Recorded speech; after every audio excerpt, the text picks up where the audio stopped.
哎，有风，你让大家进来，我们先开始。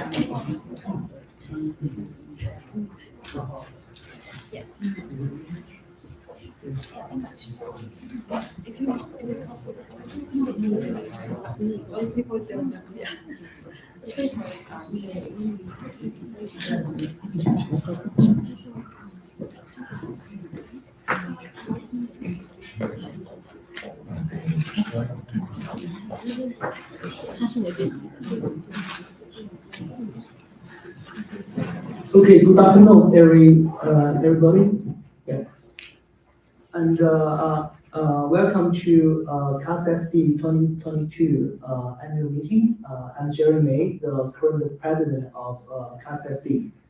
I'm pleased on behalf of the CastSD to welcome you here. So we haven't hosted our on-site face-to-face meeting for past 2 years.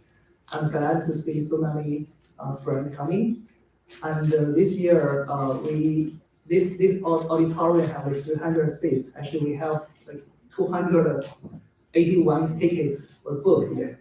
That's quite amazing. I would also like to thank our co-organizer,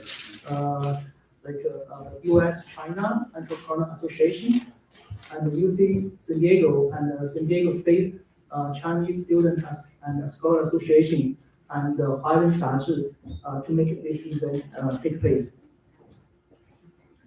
So yeah, my name is Jerry. This is my profile. And let me take this opportunity to briefly introduce the CastSD. The Chinese Association for Science and Technology, USA, is a non-profit and was founded in August 1992 in New York City. Right now it is one of the most recognized organizations among Chinese professionals in the United States. CastSD is one of the most active chapter of Cast USA. We are registered in 2002, and CAST-SD currently have over a few thousand members from universities and research institute and high-tech corporation in San Diego. We have three missions, include professional development, entrepreneurship cultivation, and also Chinese culture, traditional cultural promotion. To achieve those three missions, we actually host quite a lot of events, focus on three important things. First is a frontier technology introduction. Like this year, we actually invited Dr. Baowen Hu to talk about LiDAR technology from optical supply perspective. And we also invited Dr. Zhou Yao from Mayo Clinics. He is the director of the clinical lab of Mayo Clinics, and he basically shared the lesson he learned during the pandemic. And also we invited Dr. Qin Yang. He is based in San Diego. He gave us a talk about what is technology that evolution about to fight for the COVID-19. For the entrepreneurship, this year we actually invited Yun Zhang. He's the co-founder of the Wise Lab. He's based in Seattle. He actually gave us an introduction about why he started the Wise Lab and how he developed his company. It's quite a amazing talk. And he also is very generous to sponsor us. And today, by the end of the meeting, we will have a raffle draw. We have like 12 Wise products from him. And the third one is basically professional development and also some community event. And a couple of months ago, we hosted an event to talk about career development, and by Zipei Tu and also Cassie Peng and Fei Liu. It's a wonderful event, and I personally learned quite a lot from this seminar. So that's why today actually we particularly invite Cassie Peng, actually flying from Bay Area, and join with some other guest speakers to share more insight about the career development. And also this year we also have some group fishing and also wine tasting for our cast member. So here are some flyers and pictures. I actually see quite a few people also in the auditorium. We spend a lot of time together and learn from each other. It's a good memory. I would like to particularly introduce this event. CAST-SD also attended CAST USA annual meeting, which was held in MIT last month. Dr. Nanshu Wang, the founder of Alpha Scientific Design from San Diego, was awarded as an outstanding entrepreneur by CAST USA for her leadership and persistent contribution to Chinese entrepreneur community. Joined together, you can see Professor Chen Gang from MIT. He is a CAST USA 2022 Outstanding Scientist awardee, and Professor Yi Liu from Harvard. He is CAST USA Science and Innovation awardee. And a few of CAST-SD members actually went to MIT to attend this meeting, and it's a great time. And here are the 2022 CAST-SD executive team. We all come from different fields and work at different companies. Despite the busy work, we basically all the members still spend their spare time to organize all sorts of events for the community.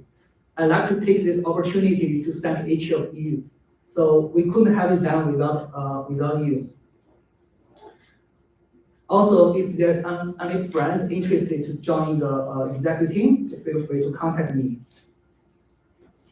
And here is the certificate issued by Mayor Paul Gloria to recognize CAST-SD for our 20 years continuous contribution to the society. This is a proclamation from Congressman Scott Peters. And he delivered a good remark. CASSD has played a crucial role in empowering not only the Chinese community, but the San Diego community, dedicating its time and effort in providing the event on the introduction of the latest frontier technology, career development, entrepreneurship, education, and promoting Chinese traditional culture. In the end, I would thank all our sponsors with their generous contribution and with their support, we can do more and for the community. And this is a agenda for this afternoon. And we have two sessions. The first session will mainly talk about the frontier technology. We have 4 guest speakers. We'll talk about wireless power and the big data, and also wearable device, and also the enhanced artificial enhanced technology. And in section 2, we will have a guest speaker to talk about the big data, and also we have Cassie will lead a panel discussion to talk about the career development and also the education for the young adult here. And in the end we have the rough draw. We have roughly 30 awards. Yeah, I hope all you guys stay so we can get a chance to win the prize here. Okay, so next let me introduce Mr. Junyi Zhou. And since this year is our 20th anniversary, Junyi will give a review about what happened in the past 20 years. Thank you.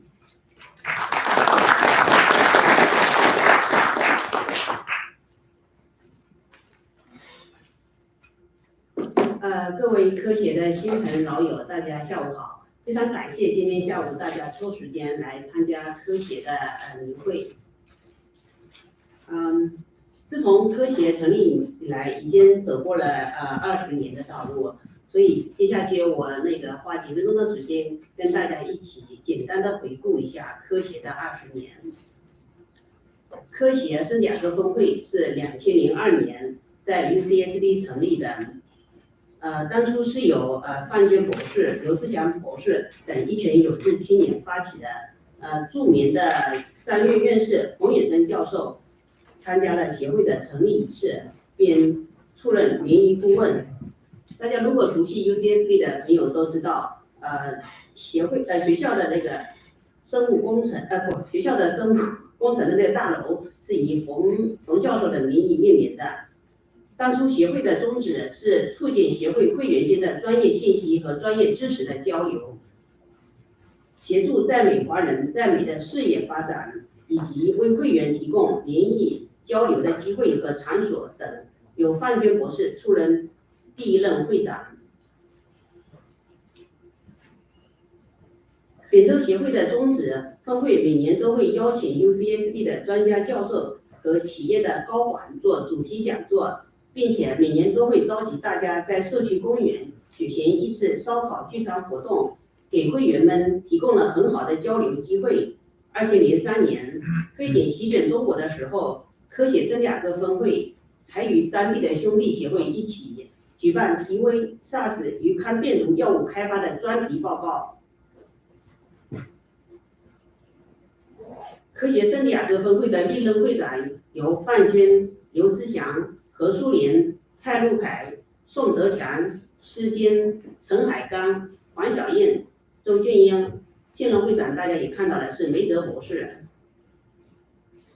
随着协会的不断发展壮大，协会正规化的呼声也越来越大。于是2002年，由时任会长的蔡路凯博士牵头起草了 bylaw， 向加州政府和联邦政府递交了非营利性机构的申请。2013年2月份正式获得批准。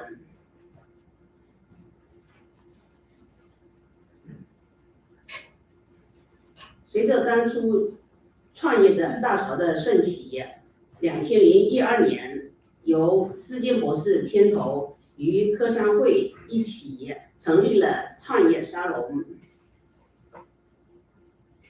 创业沙龙每周都会召集5间分享会，给创业者和想创业的人员们提供了一个良好的交流平台。每个月也会邀请著名的企业家和创新创业跟大家分享创新创业的经历。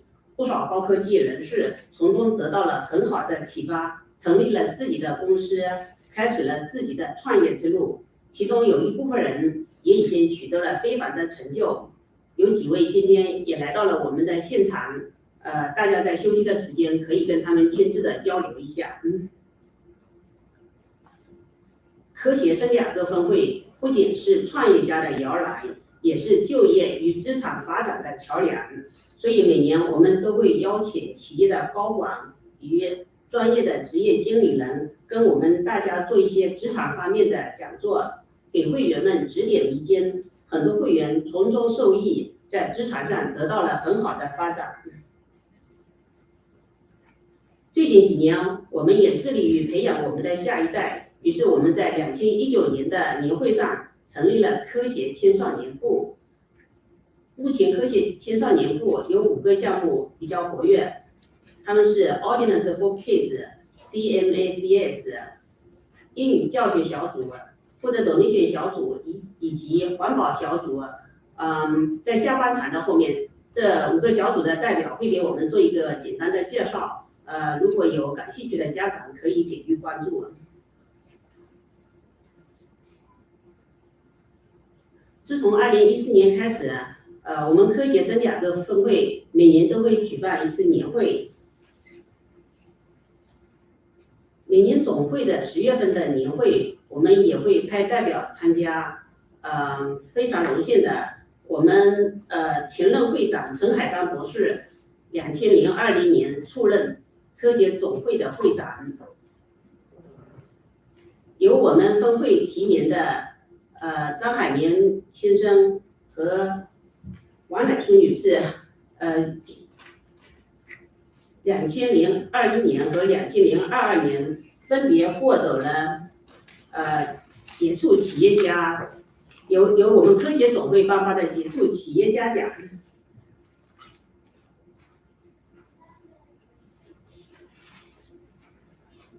2020年因为疫情，我们不得不停止所有的线下活动，不能举行我们线下活动，并不表示我们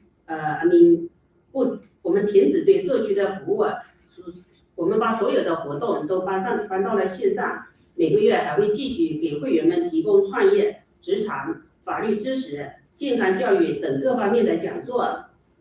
在新冠疫情爆发期间，我们分会也与社区的各界人士一起积极的投入抗疫，向高危社区、弱势群体以及当地的医院提供了手术帽、护目镜、防护衣等 PPE 超过10万件。我们还携手生物制药协会、ACCEF 等兄弟协会，给当初疫情特别严重的纽约医院捐赠了呼吸机。我们还携手全美浙江总商会，组织了一批医生，帮助滞留在美的留学生提供免费的线上问诊。协会成立20年以来，有力地增进了会员之间的交流，为会员提供了成长、发展、创业、就职的机会与平台。在过去的20年，我们也得到了社会各界的大力支持，尤其是多位著名的华人企业家一直不离不弃地陪伴在科协的身边。在很多科协的活动中，你们都可以见到他们熟悉的身影。科协的20年，感恩与你们有我们一起走过，非常感谢。不管是想创新创业的朋友，还是想在职场上得到发展的朋友，或者想来我们的会场结交一些新朋友的朋友们，希望你们今天下午的活动中都能有所受益。在这里，我也预祝科协圣地亚哥分会的年会圆满成功，感谢大家。接下去，我把时间交给上半场的主持王杰博士。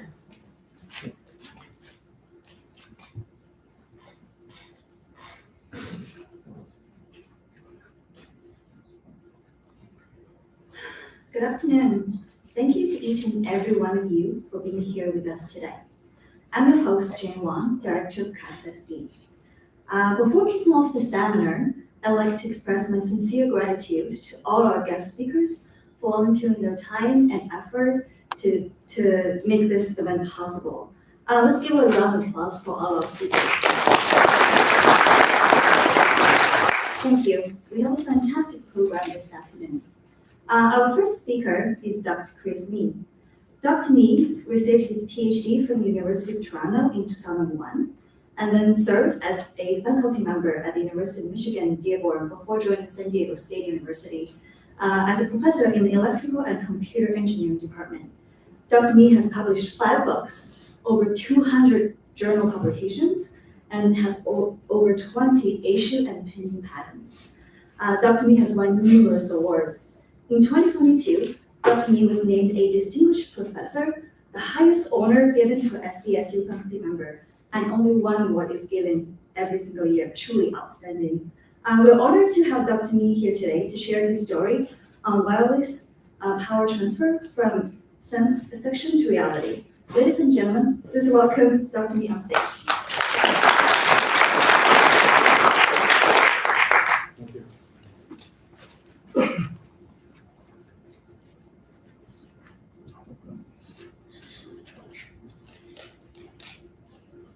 Thank you.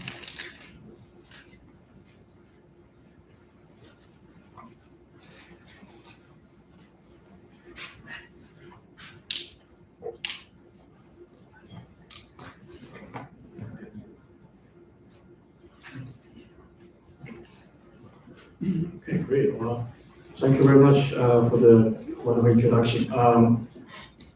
It's a little bit excited here. I see so many friends. I see many familiar faces. Today I'll give you a presentation on wireless power. I think probably not many people in the audience know really what it is. So hopefully this will be a popular science. It's not a scientific, truly not a scientific talk. So let me dive into that.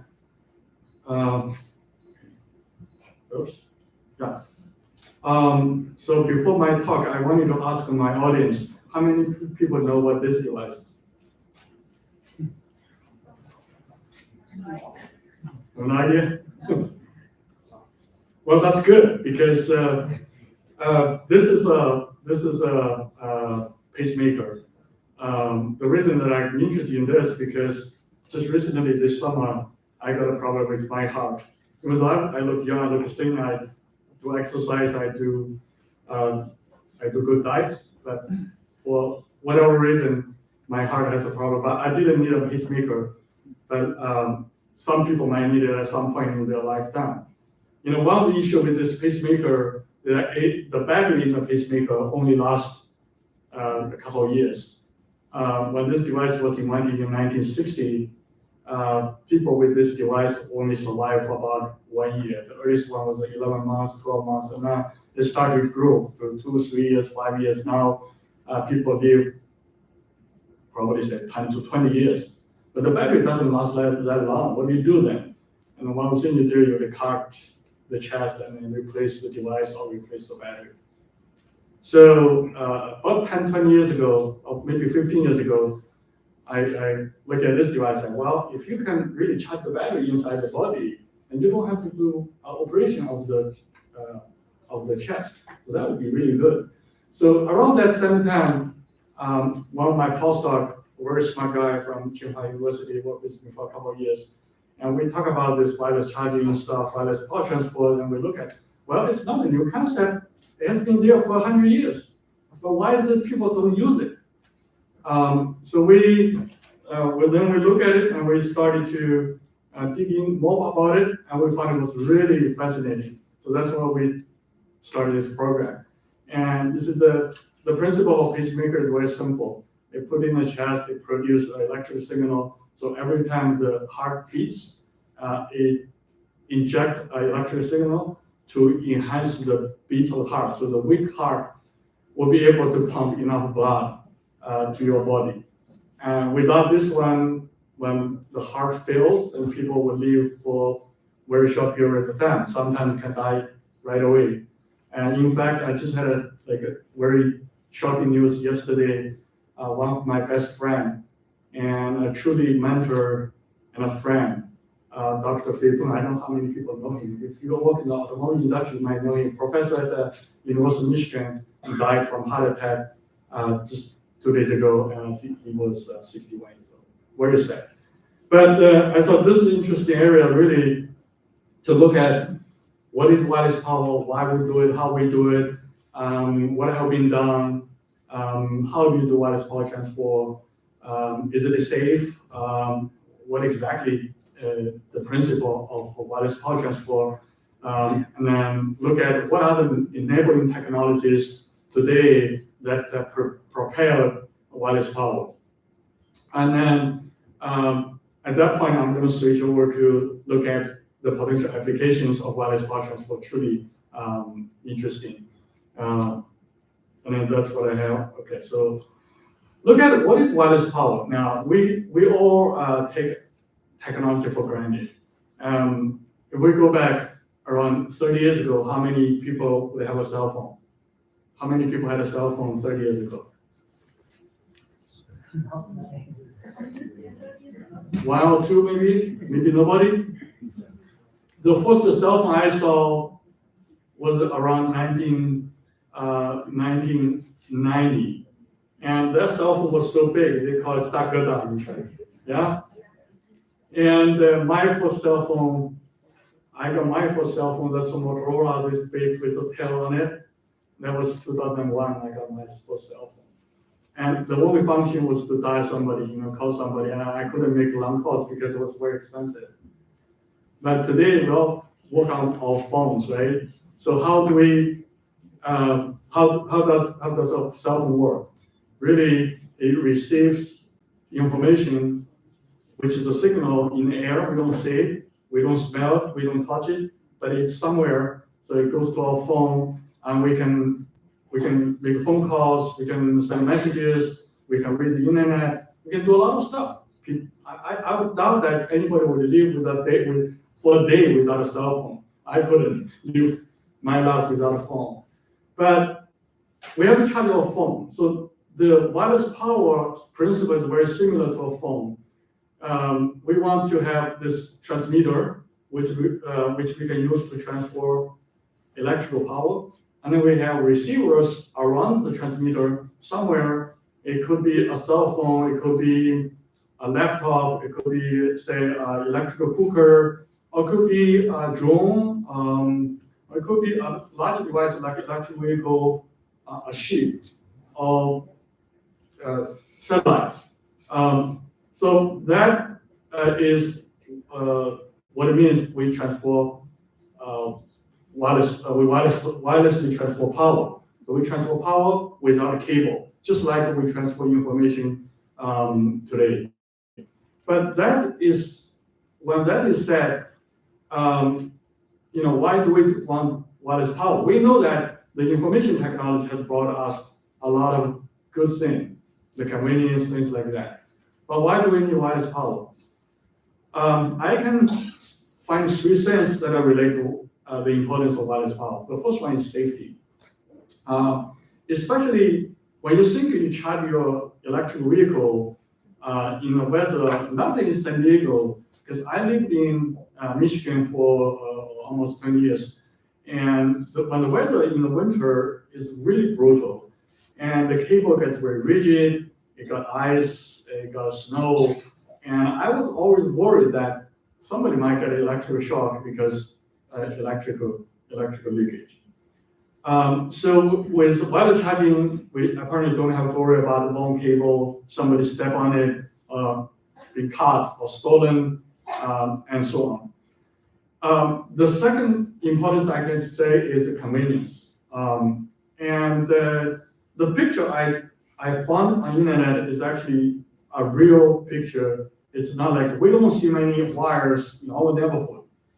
But in developing countries like India, you will see a cable hanging around like this, very unsafe. And lastly, I think is for productivity. How would wireless power link to productivity? And I'm showing here is factory automation, right? There's an electrical, you can call it electrical car that moves around inside the factory to carry tools, material, and other things within the factory.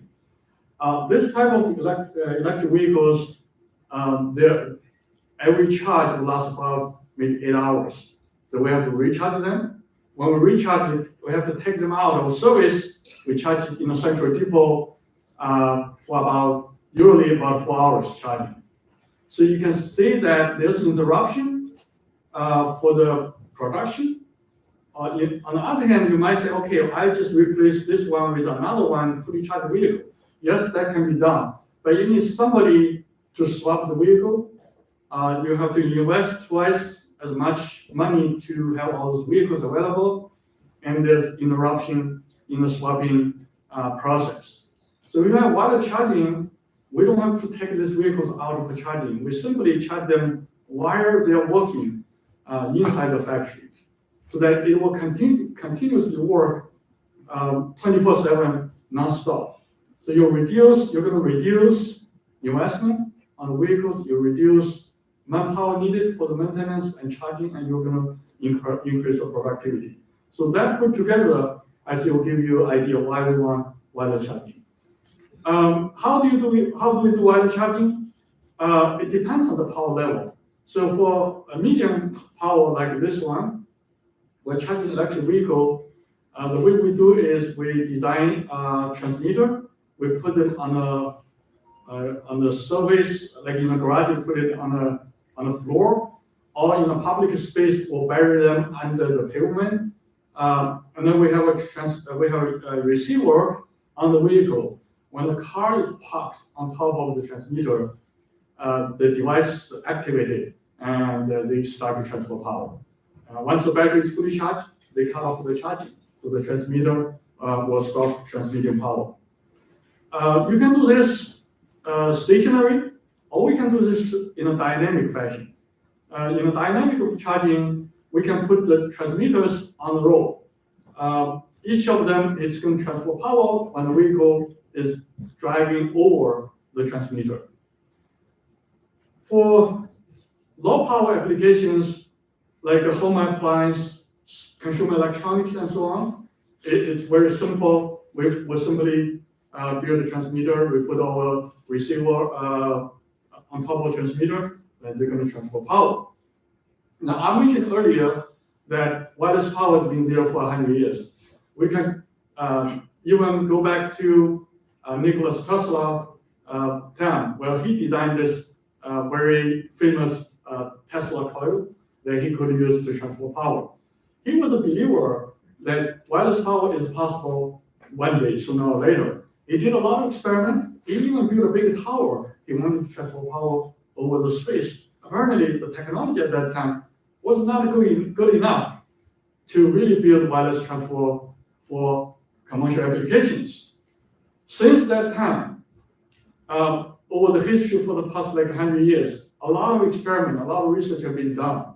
Until really, about recently, it's just roughly 10 years, wireless power has been really mainstream. Started around 2007, so that would be 15 years. And the technology we see today is so quickly, within 10 years, the technology has been developed, pretty mature and ready for prime time. But we still have some challenges. For example, the size. Like when we have a cell phone, we don't want the cell phone to be too big. We want to make sure that we can hold it. The Takata that we used about 25 years ago is not something somebody would want to carry around all the time. And we also have to be careful about, like if you charge your vehicle at home with a wireless charging pad, if you accidentally drop a nail, for example, forgot about it. If you charge your vehicle without a metal detection device, your vehicle might catch fire. So that we have to find something that we can mitigate. And then we have cost. If when you go buy a vehicle, would you want to pay $2,000 more to have the convenience with the wireless charging? So those are the questions we have to ask. And finally, we want to make sure that when we have a charger for our electric vehicle, we want to make sure not only we can charge at home, but I'll be able to charge at work, at the airport, at the public parking structure. And so that means we need to have the system interoperable. So those are the things that we have to address in order to make it work. So talk about the wireless charging, why many people ask why in 100 years it was very little development, but in the past 10 years it goes like this, exponential progress. It turned out this all based on other technologies that are related to this. For example, the microcomputers that we have today, so much power. Think about like one little SD card. How much data you can put in on an SD card today? The largest one I saw is like 1 terabyte. And if you go back again 20, 30 years ago, we used this floppy disk. How much you can store there? How many people remember? 512K.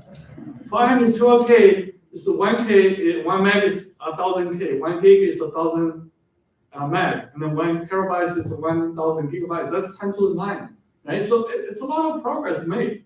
So microcomputers, magnetics, materials, nanotechnology, things like that.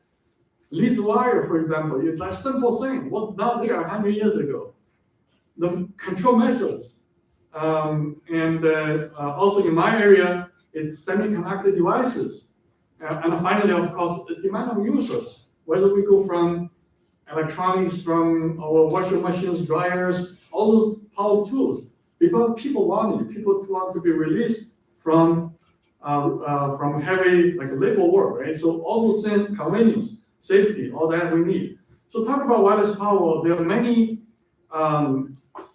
different ways to transfer power.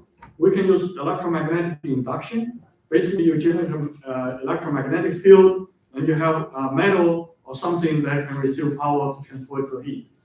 We have radiation. In that area, we have radio waves, we have microwave, laser, and ultrasound. And finally, we do have the electromagnetic field, not induction, but we actually transfer the field into electricity. That's really the mainstream research that people are doing today.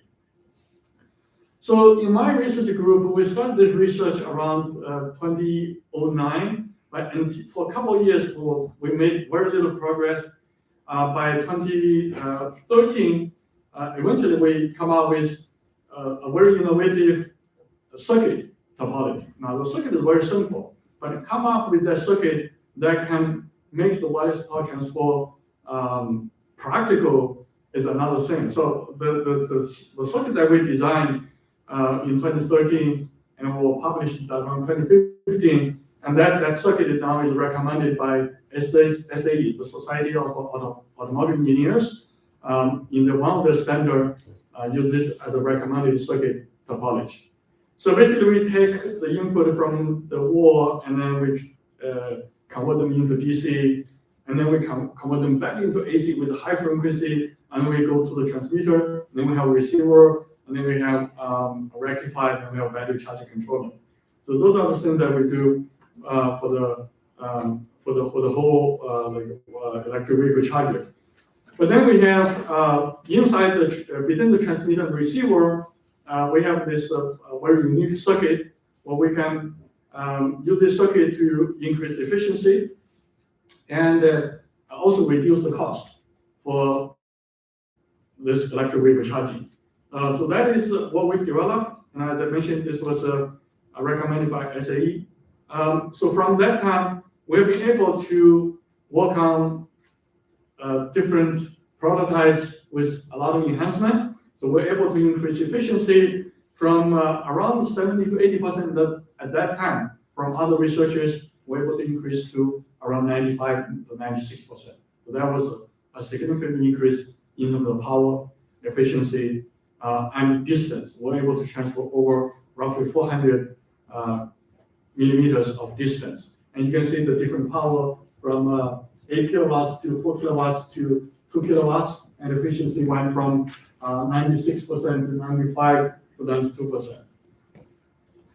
And then later on in around 2015, and we, one of my other doctoral students worked together to look at another circuit topology. And this one was focused more on electric field.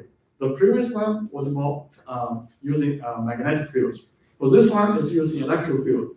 And with this electric field technology, that we were able to transfer power for around 2.4 kilowatts, not very big power, but the power level actually increased by almost 1,000 times around 2016 to 2017. So we published a paper, and this one was the highest reference paper in the field of capacitive wireless power transfer. So I know many of the people today are not in really the field that I'm doing research, so I didn't want to dive too much into the technical details, but I want really to illustrate how this technology can be used for different applications. And the reason that this is important because even though the wireless power transfer technology is pretty mature, but when you go to buy your electric vehicle, whether it's Tesla or GM or Chevy Bolt, whatever that you do, they don't tell you they have a wireless charging option for you to select. You might question why. Well, the reason I mentioned earlier about cost, size, interoperability, foreign object, all those exist, right? Especially the interoperability is very critical. Without interoperable systems, you're not going to see that being commercialized anytime soon. So we have to look for applications that are applicable right now, even today, economically, technically, and from the feasibility side, it would work. So let me give you a few examples. Now, first of all, I want to jump over wireless chain for car. Finally, as I said, the technology is there, and we need to do a few additional things before it will work. But moving to like buses, bus is one type of electric vehicle. But one of the problems with buses is that these buses have to run like all day. They carry a lot of batteries, to run for like a whole day. The battery will be something like a 300 to 400 kilowatt hour, and the weight will be something like 3 tons. It's so heavy that it would waste roughly 1/3 of its onboard energy every day. 1/3. It's not a small amount, like 100 kilowatt hour per day. That's a lot of power wasted every day for every bus. If we do wireless charging, and we can do quasi like dynamic wireless charging. So what I meant is that we can have these buses equipped with a receiver. We can build these wireless charging stations at all the bus stops. And when the bus is going to a bus stop, these vehicles can be charged for about 30 seconds to 1 minute, which is quite normal for bus to stop for that much of time. And that amount of time will give enough power or enough energy for the bus to drive for 1 to 3 miles range, which basically will cover most of the electric vehicle applications. So if you do that, you can cut the battery by 2/3. So how much money is going to save? Roughly $100,000 per bus. And not only the savings of battery, the money, but also the energy that we can save every day because we don't have to carry that much weight. It's very much likely that will happen very soon. And then we don't have to worry about the foreign object anymore because those metals are not going to be a problem because the bus only parked there for 30 seconds. The heat is not enough to ignite anything yet. Another example is this huge electric ship. This research is not my research, but one of my students doing this research with, I believe, the Norway government to have this 2.5 megawatt wireless charging for the electric ship. So one of the problems for charging electric ship is the water that might contaminate the system, make a leakage or electrical shock. And also, because of power level, 2.5 megawatt, I don't know how many people can imagine how much power is 2.5 megawatt. Look, how much power you charge your cell phone? Typically 10 watts. Megawatt is 10 to the 6 watts. So that's a lot of power. So when you charge 2.5 megawatts, the connector that you use to charge the battery is so heavy. One person is not able to hold it. So you have to have a robot to carry the charging part because it's so heavy. The cable is so heavy, and the cable carries so much current. They have to cool the cable with a liquid. So there's liquid running outside the cable. So that's why it's so heavy. So it's a lot of trouble, right? So when we do this wireless charging, we can eliminate the heavy the cable, and it's easier to charge, and it can extend the charging time and so on. So this is where possible that we can do it. And then we have many other applications. Maybe I don't have that much of time. Let me skip a few. Like this one is looking at the charging this underwater autonomous vehicles. Why do you charge them underwater? Because a lot of these underwater vehicle applications, they dive into deep water, like miles deep. And when you charge them, you have to bring them on board a ship, and then you charge them and you drop them. It wastes a lot of time. But if we have a wireless charging system set up on the seafloor, it will save a lot of time and increase the productivity. This application looking at elevator, and pretty much I think everybody takes elevator once in a while here and there. But when you take elevator, have you ever thought about where the elevator would get power to power the lights inside the elevator, or the buttons that you push? How does the elevator get power? So right now they have a cable. The cable, once the elevator goes, then the cable goes around with elevator. For high-rise buildings, these cables are big trouble because they tend to wear over time. You have to either replace them and so on. They also increase resistance, so the efficiency of the system is not as good. So if we replace it with wireless power charging, like one receiver on the car and one transmitter on the side, and then you can charge this, you can transfer power into the elevator. We don't have to worry about being the cable installed. This is another application where we charge these tools and in the mining, like a coal mining. I don't know how many people have gone into the coal mining area. I went a couple of times. When you go to the coal mining area, you cannot plug in or unplug any electrical stuff because it will catch spark and it will induce the explosion. We have to carry many tools down to the mining area. But if we have this wireless charging down in the mining area, we don't have to carry that many tools, right? So we can charge them down there. So it reduces really burden and reduce investment. I earlier talked about pacemaker, but in fact today's implanted device, we have many of them, like blind people to see, like with the brain stimulator, pacemakers and other devices. All of them need to replace battery once in a while. But if we can use wireless charging, it will be very much convenient and safe. Also, charging of drones. So this is no longer like a science fiction. When we have drones to fly, either to carry goods or do inspections and so on, they run out of power within about 30 minutes. So how do you extend the flying range? One of the ways is to charge the drones. There are two ways to charge them. One is to charge the drone while it's flying, like with a laser.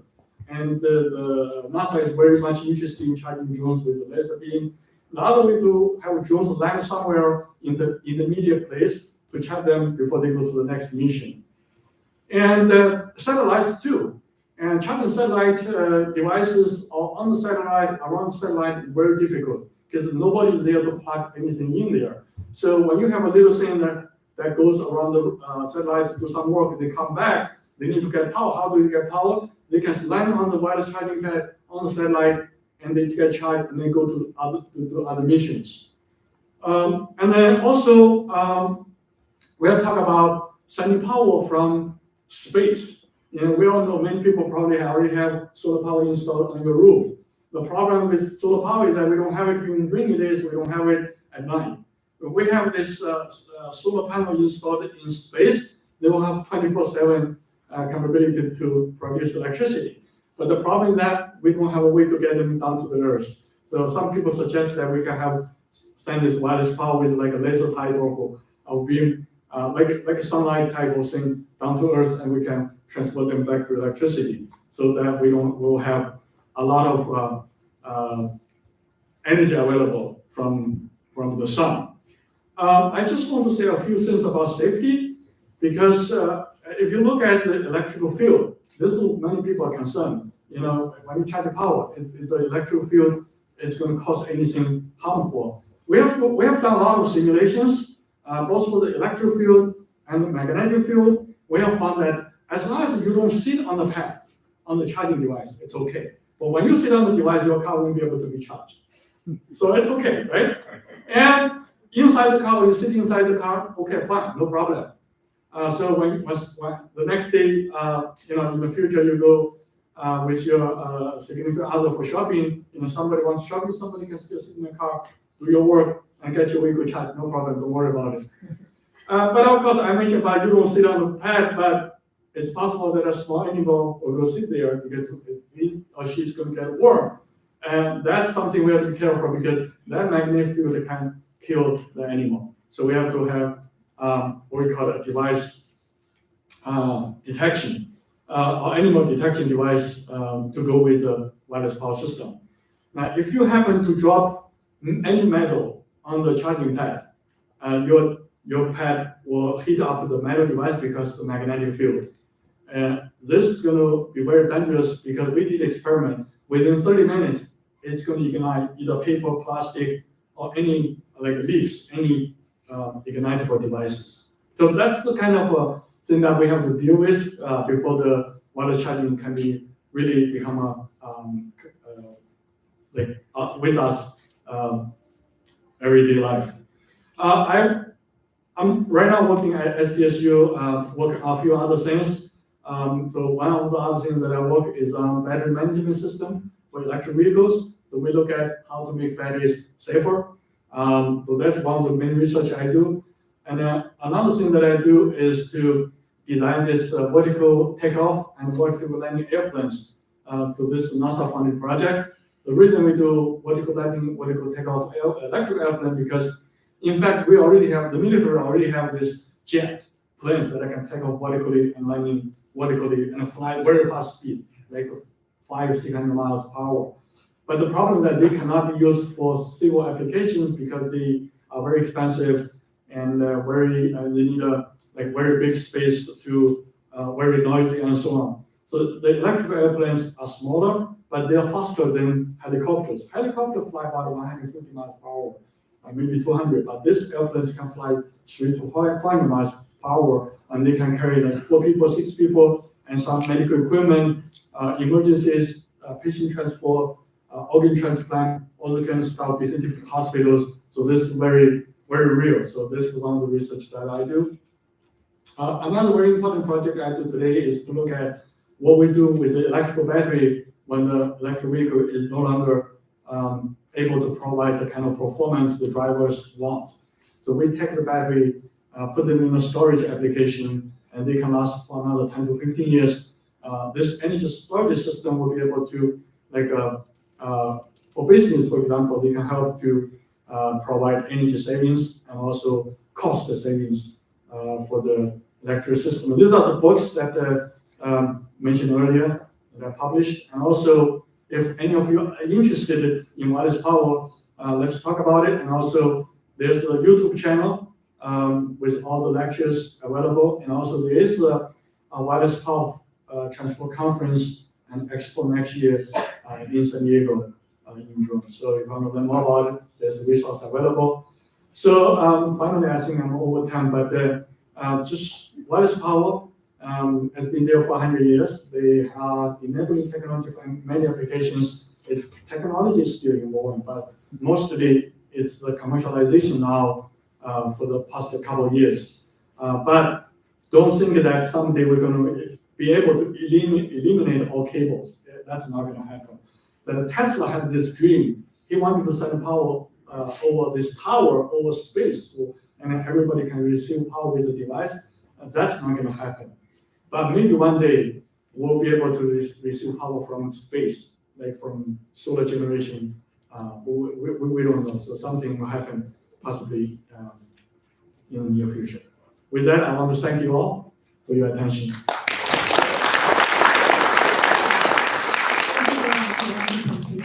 We have time for one question from the audience.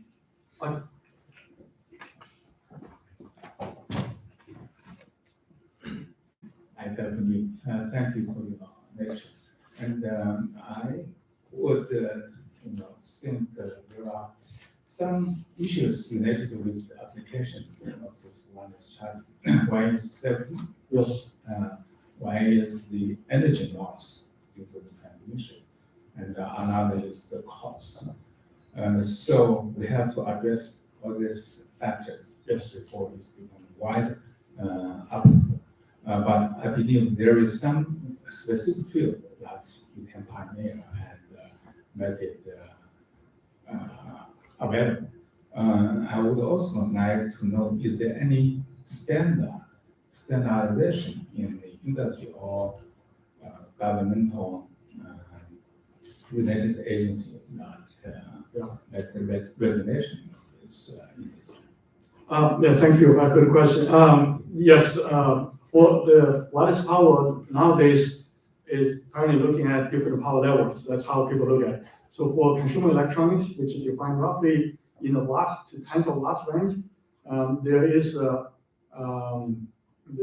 are two standards available. It's the WPC, Wireless Power Consortium. There's another one to define like a cell phone charging. So nowadays, if you buy Android phone or iPhone, they all use the same standard. You can charge on the same transmitter. So that's for the low power application. For electric vehicle charging applications, there's a body called the Society of Automotive Engineers. They define this electric vehicle charging standard. It's called SAE 2594 for passenger vehicle charging. And there's another one, I believe it's 2955 something, like for bus and truck charging. So, but the problem with electric vehicle charging standard is that because they are so many different variables, like cars can be bigger, small, taller, and people can park back in or front in.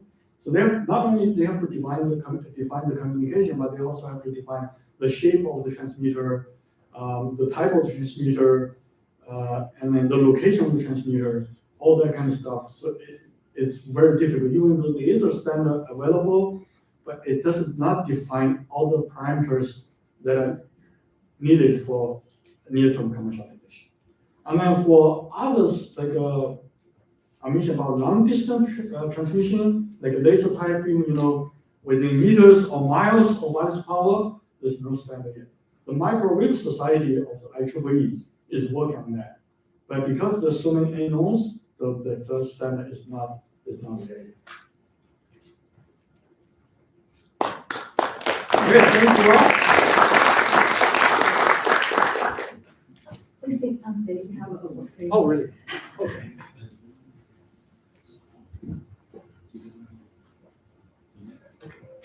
Thank you.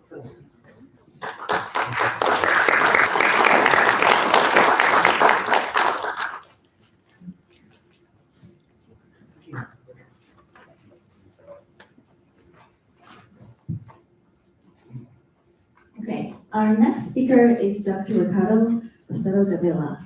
Ricardo was a research scholar at the University of Southern California Schoffer Center and a health economist.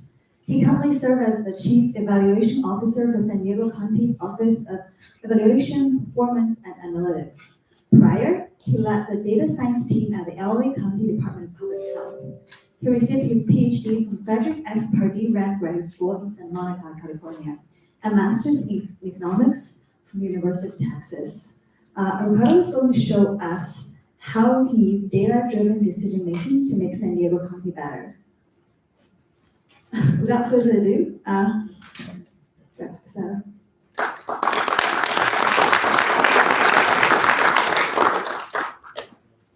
Okay, stage is all yours.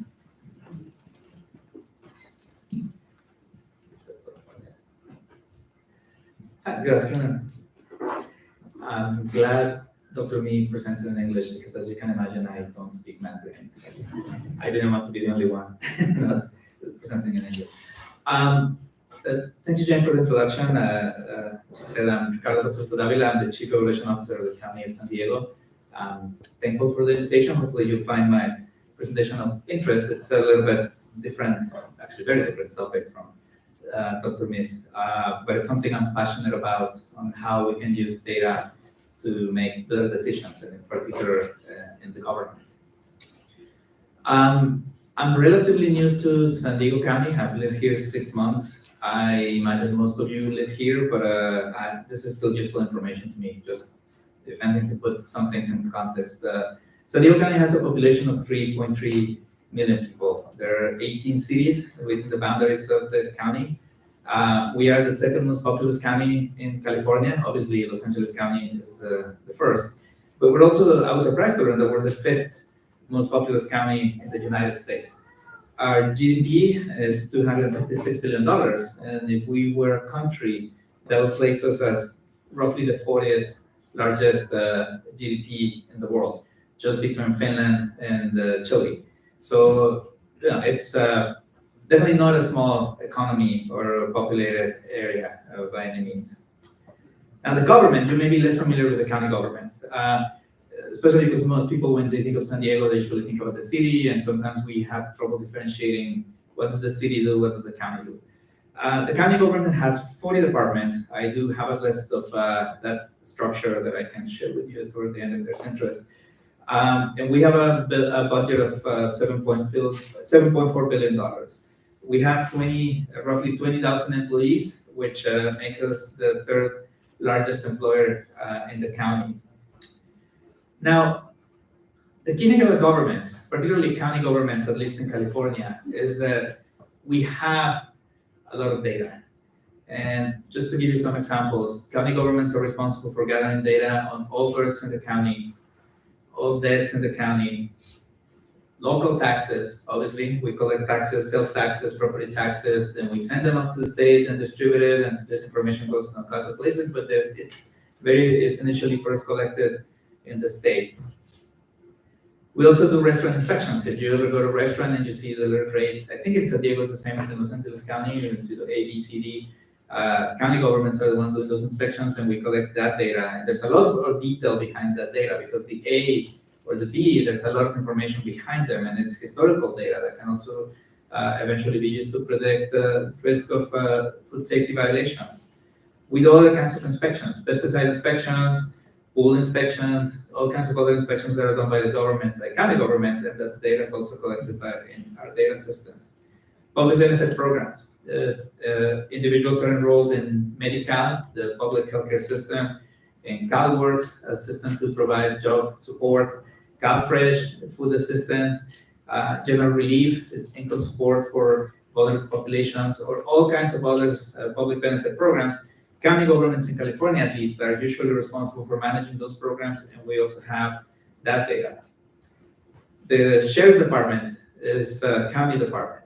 So we have information, and they manage not only the arrests from the sheriff, but if, I hope not, but if any of you is arrested by San Diego PD or Chula Vista PD, then that data is entered into a system that is managed by the county sheriff. And so the county sheriff has information on not only on their own arrest, but every single arrest in the county. The foster care system, the child protection system, we want children to be safe from abuse, from neglect. And as you know, when there are reports of abuse or neglect, the county is responsible for investigating those reports. In some cases, they're not founded and nothing happens. In some other cases, we have to do an investigation. And in a few cases, that results in the child being removed from the household. And if that happens, all of those steps, the initial report, the investigation, the removal of the children, maybe sometimes the return of the children to their parents. All of that data is in county data systems. Homelessness. Obviously, we all know it's becoming a huge problem, not only in San Diego, but it's across California and in general in the United States. That said, the trend over the last several years has been for homelessness to start going down in the country, but not in California. In California, homelessness has continued to trend up, and I think we can see here in San Diego, it's evident if you walk in downtown that it's still a major problem for us. There's an agency that is co-managed by the county, the city, and other governments, local governments, the Regional Homelessness Task Force that gathers all the data for homeless services, permanent housing placement, rapid housing placement, all kinds of services there. And much of that data is also housed in county data systems. Mental health treatment. The county is a major provider of mental health services for low-income populations. And oftentimes there's a big overlap, for example, of homeless individuals involved in the justice system.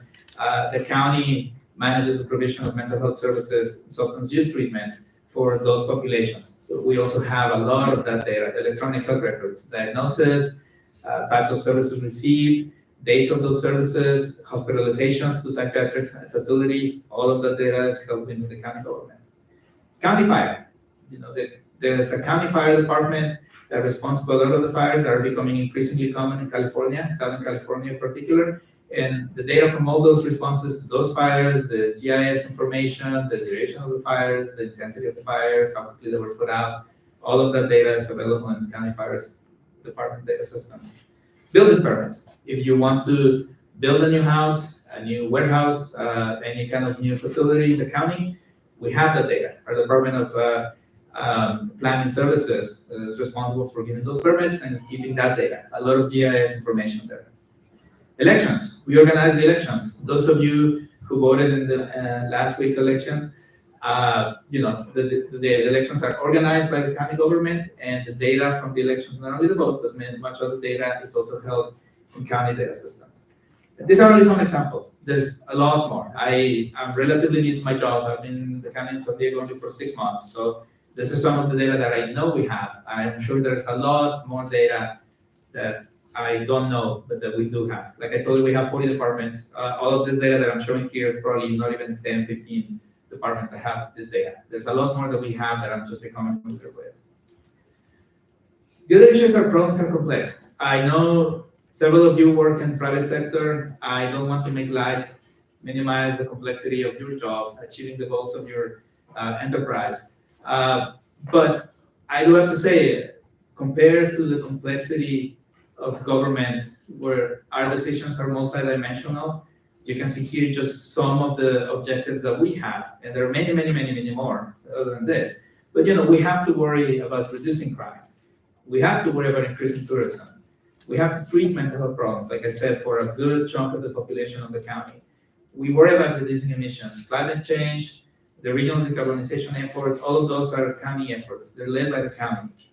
Keeping children safe. I talked about the foster care system. Increasing voter participation, reducing drug usage. We provide the substance use treatment for a lot of populations in the county, including those who are homeless, those who are involved in the justice system. Many people who are involved in the justice system, they have mandated drug treatment, and the county is responsible for monitoring and managing those services. We also are responsible for trying to increase economic growth, increasing investment into the county, reducing homelessness, I mentioned it before. Obviously, the last few years, the county is responsible for public health in general. The public health services provision in the county are managed by the county government, not by cities. And so over the last few years, we were leading the response to the COVID-19 pandemic, and we still do. And every other public health emergency that arises, you've heard of monkeypox more recently. Every few years, we have a bad influenza season. County government is also responsible for managing responses to those epidemics, outbreaks, etc. In some areas of the county, we keep the roads paved. If you live in the city of San Diego, then the city of San Diego is responsible for that infrastructure. But if you live in unincorporated areas of the county, then we are responsible for maintaining that infrastructure. Also promoting healthy behaviors. I mentioned public health. The county, a lot of the campaigns, if you've heard of Live Well San Diego, those campaigns on healthy behaviors, or everybody being healthy and how it affects your well-being, that's county responsibility. Like I said, many, many more. All of these things. So it's not only that our data is complex, it is complex because we have many complex goals, objectives that are tough to manage. But that's not actually the main problem. At least for those of us who worry about how we use data to make decisions, the problem is this. Our data is siloed. I told you we have 40 departments. That means we have at least 40 data systems, but it's actually way, way more than that. I mean, I'll tell you, I'm the chief evaluation for the county. I do not know yet how many data systems we have. We're doing an inventory of data systems. I hope soon to have an idea and being able to tell you how many systems we have, but I would guess it's in the hundreds. You know, there are some departments like the sheriff that they have dozens of data systems, just one department. So across the county, I would imagine certainly in the hundreds, the data that we have. The systems are siloed. Even within a department, the systems don't communicate with each other. They're not standardized. The unit of information is different. In some cases, it may be a person. In some cases, it may be services. In some cases, it may be companies. And they're not really communicating within departments, let alone across the county. But many of our problems are interrelated. I mentioned a few times homelessness. If you think of homelessness, one of the policy priorities right now for the county government, homelessness is closely related to mental health, substance use treatment, public safety, public health, child welfare, unemployment, and probably many more areas. And that's just an example, right? Many of the problems that we have as a county government, they're interrelated. And the fact that our data is siloed, it prevents our ability to understand, to have I would say a 360-degree view of the problems we have, and to implement solutions that take into account all of these problems. You may have heard of the revolving door to the justice system. If you haven't heard of it, it essentially means that we often have some populations that are involved in the justice system. They spend some time in jail. Sometimes they go to state prison. They're released. They get into trouble again, and they come back. And that's it. They keep coming back, cycling in and out of the justice system. Individuals who suffer from those problems, they usually have mental health problems, substance abuse problems, and then because they're in that revolving door, many of them eventually end up homeless. Many of them, if they have children, they end up losing their children to the child welfare system. Also because they sleep on the street, they, poor unsanitary conditions, they also create all kinds of public health problems. And obviously unemployment is a big issue, right? Sometimes unemployment is the thing that drives entry into this revolving door. So you can see here, these problems that are interrelated. But our Department of Behavioral Health Services, they have mental health data. They don't have homeless data. The Regional Task Force on Homelessness, they have homeless data, but they don't have mental health data. They don't have substance use data. The sheriff has data on who they arrest. And they ask them if they're homeless. But if the person doesn't say that they're homeless at that moment, the sheriff may not know that they were homeless 2 years before, or maybe 6 months before. But they're going to be homeless when they leave jail because they were kicked out of their apartment once they were arrested, and because they didn't have money to keep paying rent. They wouldn't know if they have children.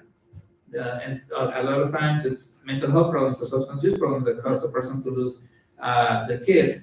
But the Department of Child Welfare Services doesn't have access to a lot of the data that will help them understand the problems of these families. So all of these things are interrelated, but we're not sharing the data right now to help those who are responsible for solving these problems have access to the data that will help them solve them better. So what are we doing to try to solve this? Well, first of all, many of you are probably familiar with people process technology. I was before this job in San Diego, I worked for the Chief Information Office in Los Angeles County. My boss was the CIO of Los Angeles County, and he hammered this people process technology on my head so much that it's now like I dream about it.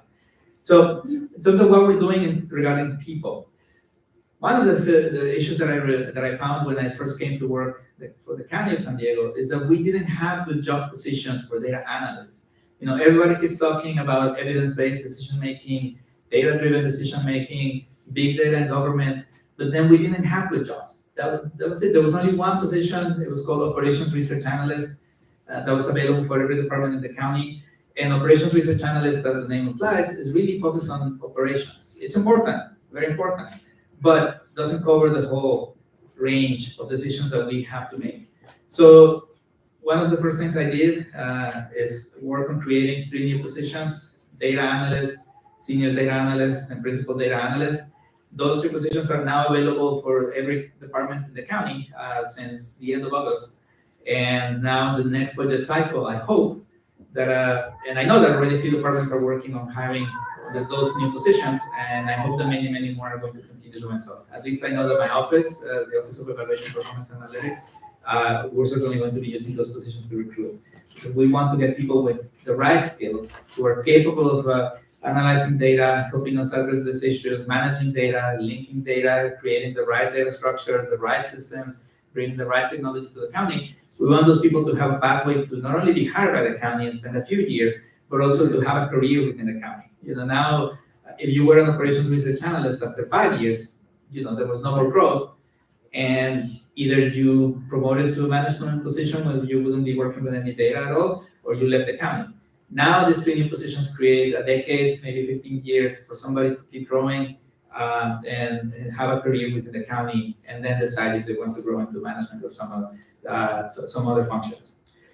The other thing that we're doing is we hired a consultant, and we're currently planning to do a gap analysis countywide, because we also have no idea of what skills we actually have. There are some departments in the county that do data analysis, that have modern systems, but there are many other departments that don't, and we don't have a complete picture of that. So we're going to essentially do a maturity assessment of data analysis skills in the county to better understand what gaps we have, where we need to invest, and how we can bring every county department to some minimum level of capacity to work with data. And once we finish the gap analysis, then we're also going to increase training across the county. So that's also the other thing that we're going to do with the same consultant, is that once we understand what needs we have, where we can do better, where we should be doing better, then we're going to start bringing training to increase those skills. Obviously, in addition to hiring new people to the county, some of the people we already have, they could benefit from a better understanding of how to analyze data, or at least how to make this better decisions by using data. Then the process. Like I said, my office, the Office of Evaluation, Performance, and Analytics, was created last year by the county's board of supervisors. I'm very lucky to have been hired as the first chief evaluation officer for the county. And so one of the first things that was my responsibility was to decide, okay, what do we do? We're the Office of Evaluation, Performance, and Analytics. That's a cool name, at least for me, sorry. But what does that mean? So we were not that creative, I guess. We decided, okay, we do 3 things. As the name implies, we do program evaluation, we do performance measurement, and then we do analytics. Whatever analytics is not covered by evaluation and performance measurement, then basically that mainly focuses data science right now. At least that's our current plan. So what does this mean, though? Program evaluation. I've told you about homeless. We have homeless data, but it's data on homeless prevention programs, homeless response programs. If you see a person on the street who's homeless, it doesn't mean that we don't care about it. We actually do outreach all the time on the streets, trying to find people who are interested in getting housed, and we try to find them housing. There are federal programs that provide money, rental assistance, that provide vouchers for a person to get support to pay the rent, that help get people off the streets into shelters, into other rapid housing solutions. So all of these things, we're doing all of these things. But do we know if they work? In some cases, we do. But in many other cases, we don't. And we're spending all this money. I talked to you, but we have a budget of more than $7 billion a year. And so we need to have a better understanding of all the different things that we're doing, which ones work, which ones don't. The ones that work, then we can continue doing them. And maybe once we know that they work, we'll consider expanding them. The ones that don't work, obviously we should stop doing them. And then we can try to use that money, put it to better use on the things that we know work. So my office responsibility is to, first of all, build an inventory of all the programs in the county. And as far as I know, we are the only local government in the United States that is trying to do this. Only one state, in fact, only the state of Minnesota has so far built an inventory of all the programs. Minnesota did this recently, and they found they have 700 and something programs. They're still working on it. There are a few governments, local cities, counties, that have done program inventories, but they're usually limited to one sector. So some counties in California have done inventories of the justice programs. Other counties or states in the country have done inventories of specific departments or specific policy areas. But again, I think we're the only county or city in the country that is going to do an inventory of all our programs. I don't know how many we have. We're just starting, but I imagine it's also going to be in the hundreds. Minnesota has 700. I would guess we have somewhere between 300 and 500. So that's only the first step. The next step is knowing which of these programs work. Some of these programs may have been evaluated here in San Diego County. Some of them may have been evaluated somewhere else. If it is exactly the same program, maybe it was evaluated in Michigan, maybe it was evaluated in Texas, maybe it was evaluated in New York. So we have to look for all that information, which is a lot of work. Just looking for any evidence, any evaluations, any publications that show that program has been evaluated. And if it's been shown to work, then like I said, okay, we don't have to worry about it. But I'm sure we're going to find that a lot of the things that we're doing have not been evaluated. And so we're going to build an annual research plan. You can see it at the bottom. It's the county's strategic research plan on all the important questions that the county needs to know that we can use data to answer. Some of those questions are going to be program evaluation. Does this program work? That is the question, and to answer that question, we have to do program evaluation. Some of the questions are going to focus more on performance, right? For example, is homelessness increasing or decreasing in the county? There are some ways to answer that question with data we have right now. As many of you probably know, there's a count that is done every year, a point-in-time count of homeless people, where for a couple of days, volunteers go out on the street and count. We do some sampling of regions in the county, and they go and count how many homeless people there are. But that's done once a year, a couple of days a year. It can help us get a sense of trends in homelessness, rough trends in homelessness across the county, but it doesn't tell us much about what's driving that homelessness, what happens, the solutions. We need better data for that. So the county has a lot of data that can help us better understand that. Like I said, on homeless services, or some departments that provide mental health services, substance use services, arrests, those departments also capture data on homelessness. So, we can try to use that data to get a better sense over time to measure performance on the county strategic plan. And that's one of the things that we're going to do, is develop a performance measurement framework for the county strategic plan. We have a plan, has 5 main areas, and then some subcomponents within those areas. Homelessness is one of those. And so we can use our data to look in the last 5 years, in the last 6 months, how have we been doing with these different things that are the priorities for the county, and make it public so that if you're wondering, well, what's the county doing in the justice system? What is the recidivism rate in the county? Nobody can tell you right now because we haven't measured it. We don't know what the recidivism rate in the county is, but our job is going to be to start measuring it and reporting it, so that if you're curious about it, you will go to a website and you will know what the recidivism rate has been, how it's changed in the last year, the last 2 years, the last 5 years, and what we expect to be soon, and what our target goal is. So that then you can tell us if we're doing a good job or if we're not doing a good job. Other areas for the county include climate change. So we'll probably be tracking emissions, total emissions in the county, and whether we're meeting our goals to reduce emissions and help the world combat climate change. That's our performance measurement framework. And then for data science, there are a lot of applications, and I actually have another slide where I'll tell you a little bit more about it. So I'm just going to save that for that next slide. And finally, the technology, obviously, the most relevant for this conference. I know that my office needs a place where to put data. We need the tools to analyze the data.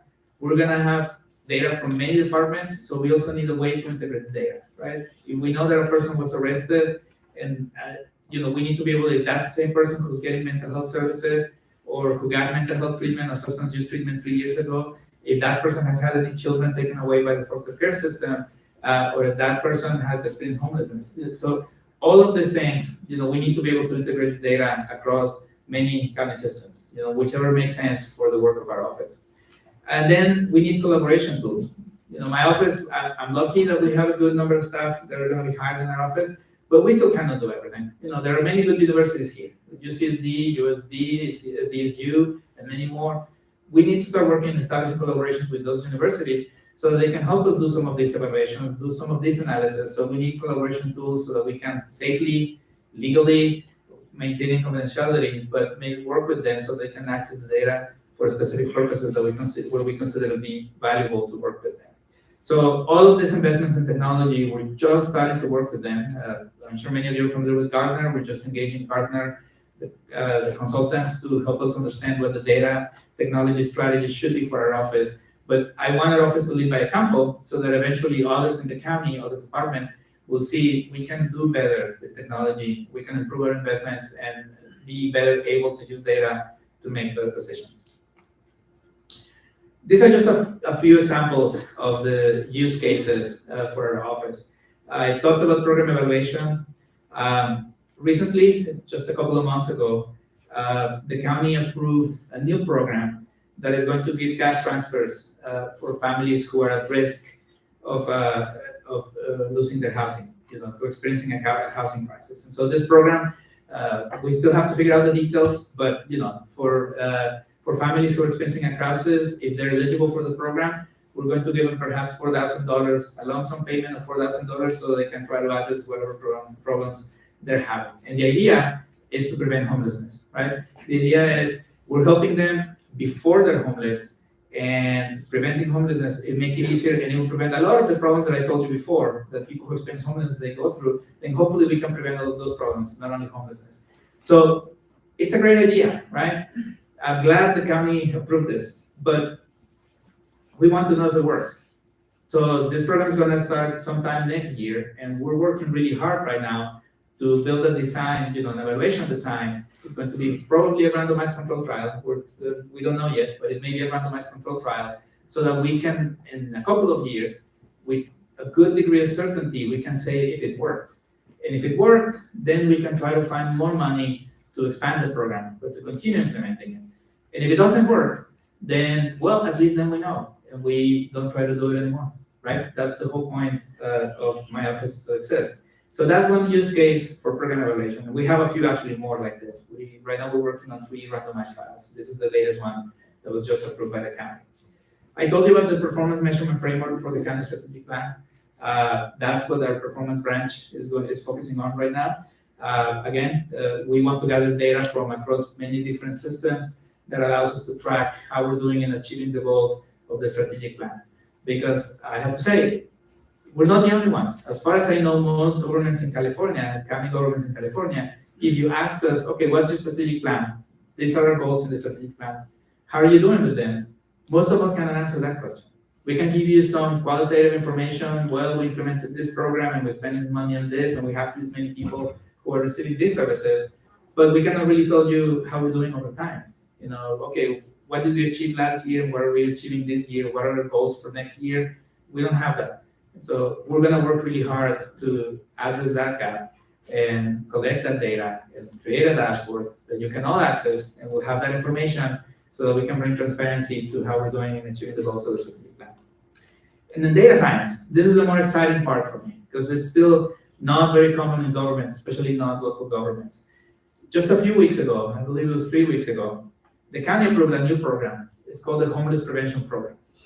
And this program is very much driven by data. What we're going to do is we're going to develop an integrated data system. Again, all this data from many different departments on populations that have something to do with homelessness, maybe just small populations, individuals who have experienced homelessness in the past, individuals who have mental health problems, who have substance use problems.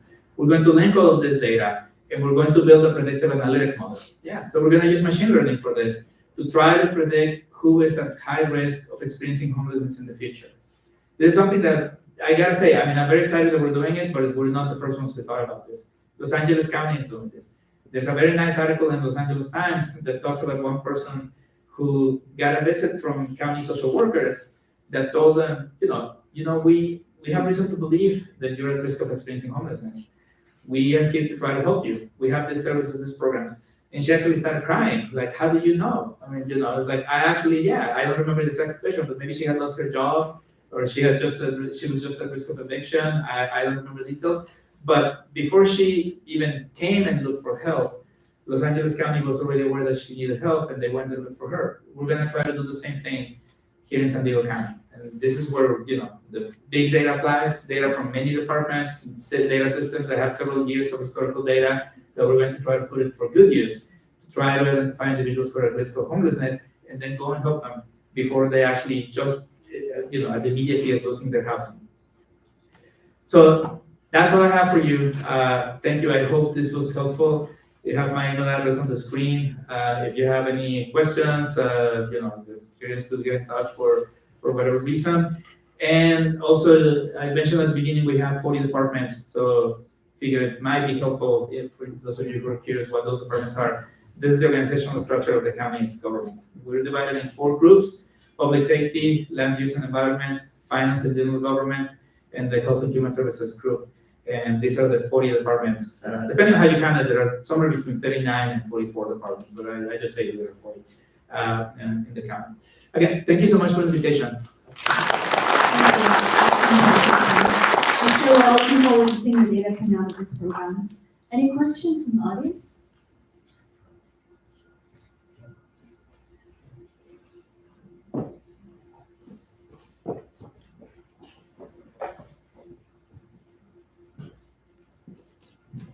Yeah, Dr. Ricardo. So I think it's great. I mean, San Diego County is pioneering this kind of program, maybe across like the United States. So I wonder, so for the county of San Diego, this kind of program, so is there any like federal program that is similar to this that can help San Diego County to get the effort for what you're doing?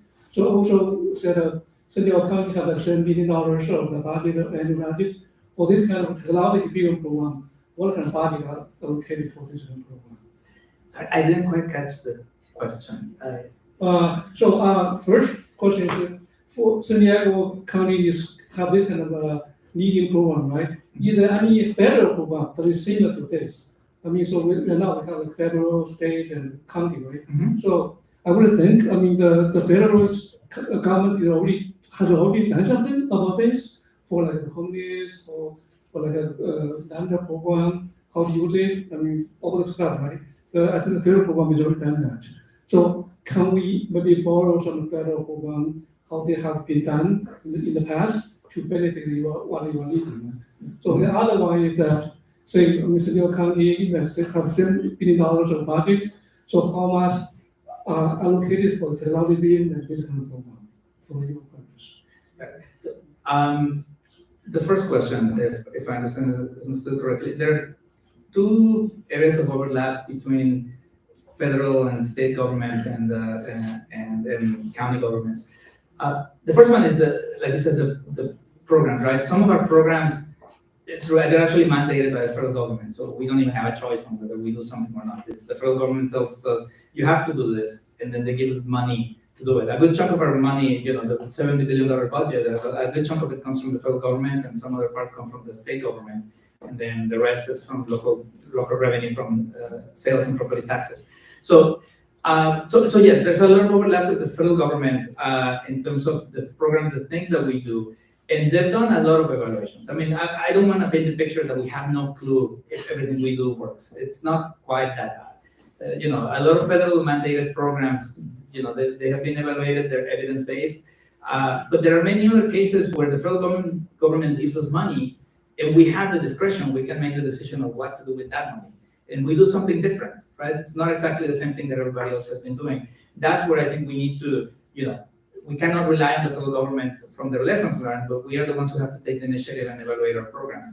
The other part is, there's actually a lot we can learn from the federal government on how to do data-driven decision-making. During the Trump administration, the federal government began building offices of evaluation in different federal agencies, and the Biden administration has expanded that effort even more. And so now all federal agencies now have to build learning agendas and research plans similar to what we're going to do here. In fact, some of the inspiration for the Office of Evaluation Performance Analytics here in San Diego County came from what the federal government is doing. So I'm actually tracking very closely what the federal government is doing, what we can learn about how they do evaluations, how they use data for evidence, because there's a lot we can learn from them. But in some ways, we're also trying to be innovators and also leading by example on some things that we think we can do better. About the money, if I answer the question, I think you were just asking out of the $7.4 billion, how much is invested in our office? It's actually very little, because the bulk of the government budget is spent on providing services for individuals. Providing homeless services or justice systems, all of those things are very expensive. That's where most of the budget goes, in providing services. So our office has only a budget of $4.5 million, and most of it is on salaries and benefits. I hope that will be, if anybody ever does a cost-benefit analysis of our office, I hope they will see that it was very, very worth the investment, but it's early, right? I mean, we were just created, and we're just starting to function. I mean, we have 20 staff in our office in our org chart, but we only have hired 5 so far. So we have to grow. By the way, those of you who are students and are interested in this area, in the next several months, our office is going to be hiring data analysts, because that's what we need to be able to do our work. So the investment in our office is relatively small relative to government, but I have to say it's very significant compared to other governments. In Los Angeles County, the team that would do similar work to what we do here. That's where I worked before. They only have 7 people. We have 20. And I know in DC, I just talked yesterday to somebody from Washington, DC, who leads an office very similar to ours. And I think they have 10, 15 people. So, San Diego County is making an investment that is more significant than most of the local governments on this specific data-driven decision-making.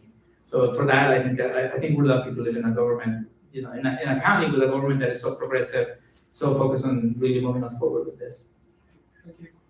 Yeah, I have a simple question. Great presentation. Yes, thank you. And you had an excellent example about predicting somebody, being possibly homeless. In engineering, we call that model prediction control. But my question is that, how much would you be engaging, in terms of privacy? How much people are willing to give up privacy? That kind of, goes somebody else. Why do you know my information? How do you get my information? How do you know that? Well, which is a good thing, but people, if you get a wrong prediction, that person might be angry saying, how do you balance that availability and privacy? Yeah, thank you for asking that question. And it's very important. When this new program was approved by the county, in fact, there was a person who expressed concern that it sounded like the movie Minority Report. If you remember that movie, where they're predicting somebody's going to commit a crime and they arrest them before they commit the crime. Yeah. It is a valid concern. We have a big responsibility with all the data that we have. This is one reason why we're trying to use this, in this case, to try to help, right? We hope that it's not going to be as controversial that we're trying to predict something that hasn't happened yet, but we're trying to help the person that could be affected negatively by that. But even in that case, I totally understand. The first thing is we have the county lawyers working hard right now doing the analysis to make sure that we can do this, that it is legal for us to do it, that data from different places have different regulations. So homeless data is regulated by the U.S. Housing and Urban Development Department. Health data is regulated by HIPAA. Many of you have heard of HIPAA. And so justice data has regulations called CJIS. So all of these things we're asking county lawyers to review them to make sure that it is legal. But legal is only the low bar, right? It has to be ethical. And so one reason why I feel comfortable telling you here, because we don't want this to be kind of like a secret. It was approved by the county government in an open meeting. It's public. There was a few articles in the news about it. This is, it's not a secret, and we want people to know we're using the data that way. We're not the only ones who've done it. It's been done in LA County, but the ethics certainly are an important issue here. And we also, I would like eventually at some point, there's a government in Allegheny County, Pennsylvania. I think somebody here was in Carnegie Mellon. I think it was somebody, I remember one of the speakers was in Carnegie Mellon. Carnegie Mellon is based in Pittsburgh. So Allegheny County is the county where Pittsburgh is situated. Allegheny County has an integrated data system bigger than anything I can dream of doing here in San Diego for now. Theirs has been around for 20 years, and they have something like 20, 25 departments that contribute data to the data system. And one of the things they did is they created a portal where any resident of Allegheny County, they can go to that portal and see all the data that the county has from there. Everything, whether it's justice, homeless, mental health, health services, blah, blah, they can see all the data that the county has. And they can actually, if they see an error, like, hey, this is not me, they can ask the county to change it. Like, maybe you linked the wrong data for the wrong person. And so we have no plans right now to do that, but I would love to be able to do that because I think it's important to have the trust of the people who live in San Diego County. They have trusted us with their data, with responsibility of the services that we've been providing them. And many of them are probably not expecting that the data was going to be used for X or different purposes. So we want them to know the data we have from them. We want them to know how we're using that data. and eventually we can probably give them an opportunity to opt out of using the data for different purposes. Because yeah, I understand that it's important. It's a big responsibility. We want to protect privacy. I don't have time to go into how we're going to de-identify the data, but what I can tell you is the analysts who work for me and who are going to be analyzing data from these systems, they're not going to have access to social security numbers or names or last names. The data is going to be linked, then de-identified, and then the analysts are going to work with the de-identified data. So that's the first step. That's the minimum that I'm committing to do because I understand the risks of having too many people have access to social security numbers, names, last names, etc. But that's only the first step, right? I mean, there's more we can do to build trust in the people who we have their data, that they know what data we have and how we're using it. So that, definitely that's something that is important to me, and that I hope we'll figure out how to create that trust with the residents of the county. Thank you for the question. Thank you.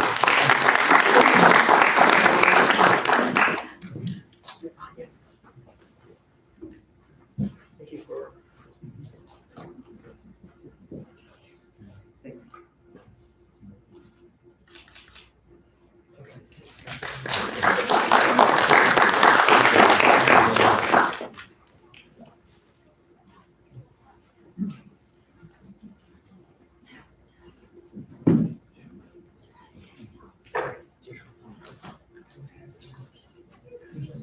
Our next speaker is Dr. Sheng Xu. Dr. Xu is an associate professor at UC San Diego.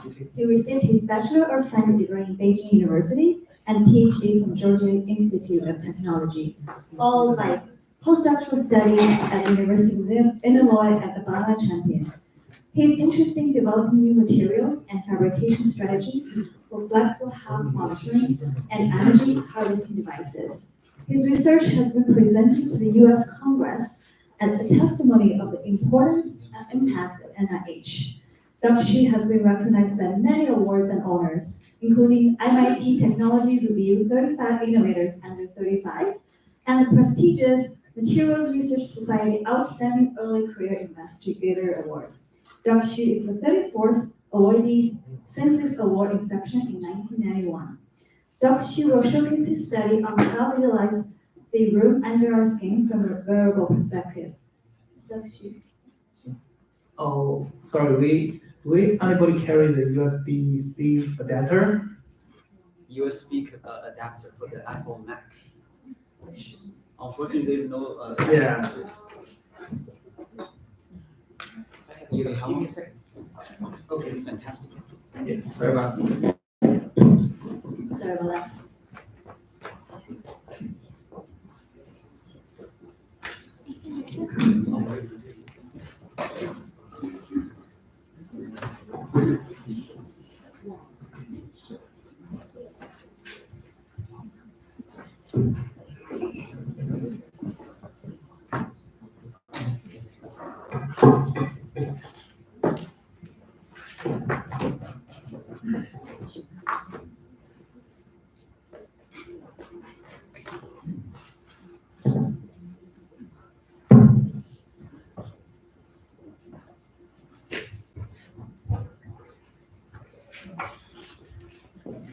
Thank you very much for the patience, everybody.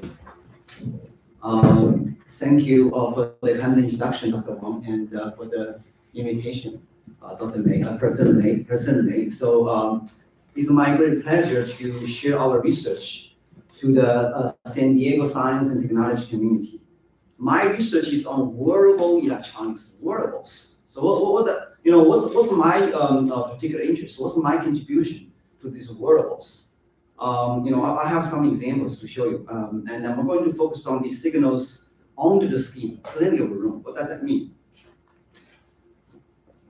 So wearable electronics is an emerging field with a lot of implications. And I'm sure in industry, you have seen those prototypes, such as a flexible cell phone, a display, a smart gadget for those consumer electronics. And in the healthcare sector, I would say the most famous one is this contact lens from Google X, trying to measure the glucose level in the tears, right, non-invasively, continuously.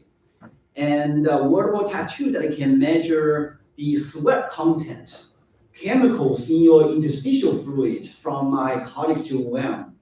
And these instrumentic surgical tools, right, making more functions or like achieve more missions in one operation. And also robotics, software robotics, trying to mimic, adapt to this environment similar to the biology. All of those electronic devices will need a soft energy power source, like energy harvesting, like Dr. Ni was mentioning, and the storage device, right? What's my particular perspective?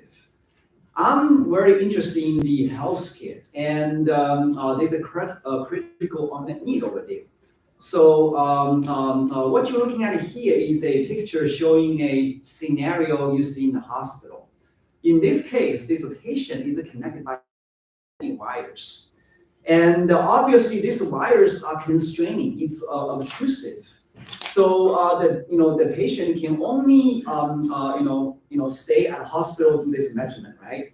But when the patient goes back home, the doctors will have no idea what's going on. So this type of measurement is discontinuous. It's a point of time. You lose a lot of information when the patients are not in the hospital. And sometimes when the patient is critically ill, the doctors will order some invasive procedure. Open up the chest, open up the skin, draw the blood, so on and so forth.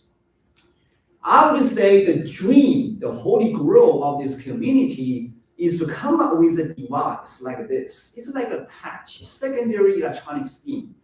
It's flexible and it's not constraining your daily motion.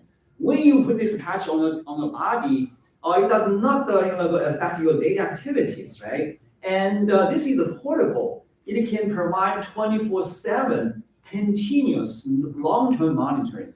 And also, this device can have access to your essential organs, deep tissues, without opening up your skin. So how great is this, right? So how to realize this? What's our approach?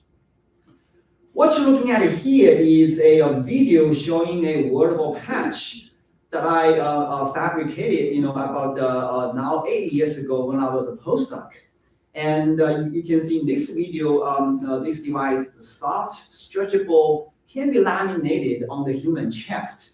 When you stick in this coil is like a resonant conductor coupled, has this short wave distance.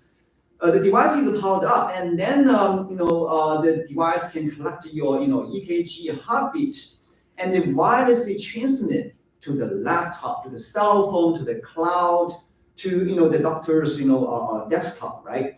So what you're looking at here is raw data. You can see those characteristic peaks as you would expect to see in those hospital environment measurements. So the baseline drifted during the first 5 or 10 seconds because there's a capacitor in the circuit. We have to charge up the capacitor before the signal becomes stable. And so this wearable device, can measure, EKG. And after I arrived at the UCSD, then I was thinking this, problem. Compared to these industry achievements, like those PCB printed circuit boards, they can now fabricate as many as 80 layers, right? So in this wearable, they can only make a single layer. So how to make those multi-layered wearable device? And the challenge is to make those VIAs, vertical interconnect access. So what you're looking at here is the first multi-layered stretchable device people have ever demonstrated in the literature. So this is a schematic showing the 4-layer device, but in reality, this concept and this technology can be scaled up to more than 10 layers. So in each layer, there are different components, sensors, circuit components, like those Bluetooth, amplifiers, gyroscopes, so on and so forth. So those dashed lines means the VIAs. VIAs basically means the elevators in these tall buildings, right? The elevators provide human resources among different floors, but the VIAs provide signal and electricity among different layers of the circuit, right? So this is the fabricated circuit, 4-layered, and it's compact, enabling packing more functions within limited footprint. And if you do a deep dive in the literature, you will find wearables can sense a lot of things. I'm sure some of you may wear the Apple Watch, or may wear the Fitbit or Garmin. No matter what type of device you measure, they can sense many different kinds of things. But those signals can be put into two categories: physical signals and chemical signals from the human body. And I'm not going to go through each one of them. Those wearables can measure, because they are not my focus. My focus here is that those signals they can measure have a common denominator. They have a common limitation. The limitation is they can only sense the signals on the skin surface, already shadow into the skin, into the human tissue below the skin surface. Say some of you wear those, commercial devices. There's a, blinking light source on the backside, right? Sometimes it's, green, sometimes it's red, infrared, depending on the measurement modality, the transmission or absorption. But they can only penetrate at the most 2 to 3 millimeters into the human body. That means no matter the device is commercially available or academic prototype, they can only measure signals within 2 to 3 millimeters from the skin surface. However, there's still lots of things, lots of interesting signals beyond the beyond 2 to 3 millimeters from the skin surface, right? You can, capture those signals in your central vasculature, muscular skeleton, cartilage and bones, tissue fluids, and most importantly, those central organs in your heart, in your lung, in your kidney, in your brain, so on and so forth. And here's my hypothesis. My hypothesis is that those deep tissue signals have a stronger and faster correlation to your disease status and involvement than those signals on the skin surface. And in other words, there's still plenty of room on the skin, using a wearable device. Then the question boils down to, how can you measure those deep tissue signals using a wearable device, non-invasively? How can you do this? My group published a review article about half a year ago, trying to summarize all existing approaches that people have made possible in the literature. So those approaches, include 6 of them: vibration sensing, biopotential mapping, impedance, reverse autophoresis, electromagnetic antennas, and ultrasonography. We compared those 6 approaches with in like 3 critical metrics: spatial resolution, penetration depth, and also temporal resolution.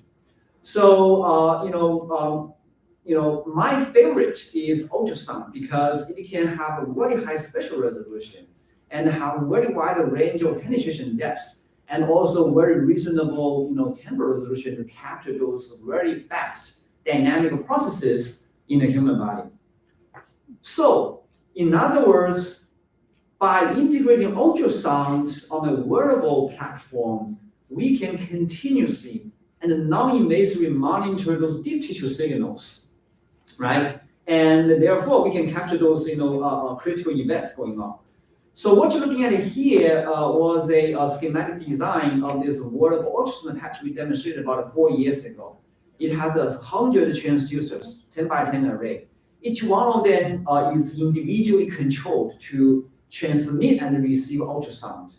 And those are multi-layer designed to maximize the performance of this ultrasound transducer. So those are the images showing how soft those patches are. They can be bent, stretched, and twisted, and achieve conformal and intimate contact with a human body. So what do we do with the ultrasound transducers, right? So those are the imaging applications, and we first try to image the infrastructure component. Say for example, a aluminum block here. So this is a field called the non-destructive examination. Why is this interesting? So for those complex surfaces such as the airplane, cars, buildings, bridges, so on and so forth. They have those non-planar surface, and especially for those engine components, they have those small cavity and highly curved surfaces, right? And it's very difficult to find those crack or those metal fatigue in those engineering components, right? Normally they have to disassemble everything and immerse them in water, in liquid, to do this comprehensive analysis. With this technology, we can do in situ analysis without disassemble everything. So this is the image showing the patch on a flat surface, on concave and convex surfaces. And you can see that no matter the surface negativity, we can reliably imaging the location of the defect. So this is simulation showing how the ultrasonic wave propagate. So those are the collected signals, refracted signals from the defect or from the sample surface. And after we know the ultrasonic transmission speed, then we can calculate exactly where the defect is. I would say the most exciting thing about this technology is to apply them to human body to solve biomedical problems. And what you're looking at here are images showing how soft the patches are. You can compress, twist, and cover a highly curved surface on the human skin, and we move around it. It does not delaminate because this patch is self-adhesive, right? So what are the biomedical problems we want to solve? So the first thing we looked into is the cardiovascular disease, and the hypertension, high blood pressure is a number one risk factor for those cardiovascular disease. And probably you don't know, cardiovascular disease is number one risk factor, and it kills more people than all cancers combined worldwide. So there are lots of technologies to measure blood pressure already. And the most widely used is the cuff. So this device can only give you two values: systolic blood pressure and diastolic blood pressure, right? However, your blood pressure is a continuous value. It's changing, all the time, depending on your body posture, your mood, your stress level, your circadian, your room temperature, your food and medicine, exercise, so on and so forth. So it's a continuous moving, and this cuff can only give you two snapshots. And also, this can only measure blood pressure in your finger, in your arm. What is really important are the blood pressure in your heart, in your brain, in your kidneys, so on and so forth. PPG, this is a technology with that those cell phone and those commercial devices use very often. This is like only limited to these finger or arm locations, and it's also prone to artifacts depending on your skin color, your skin hydration level, and so on and so forth.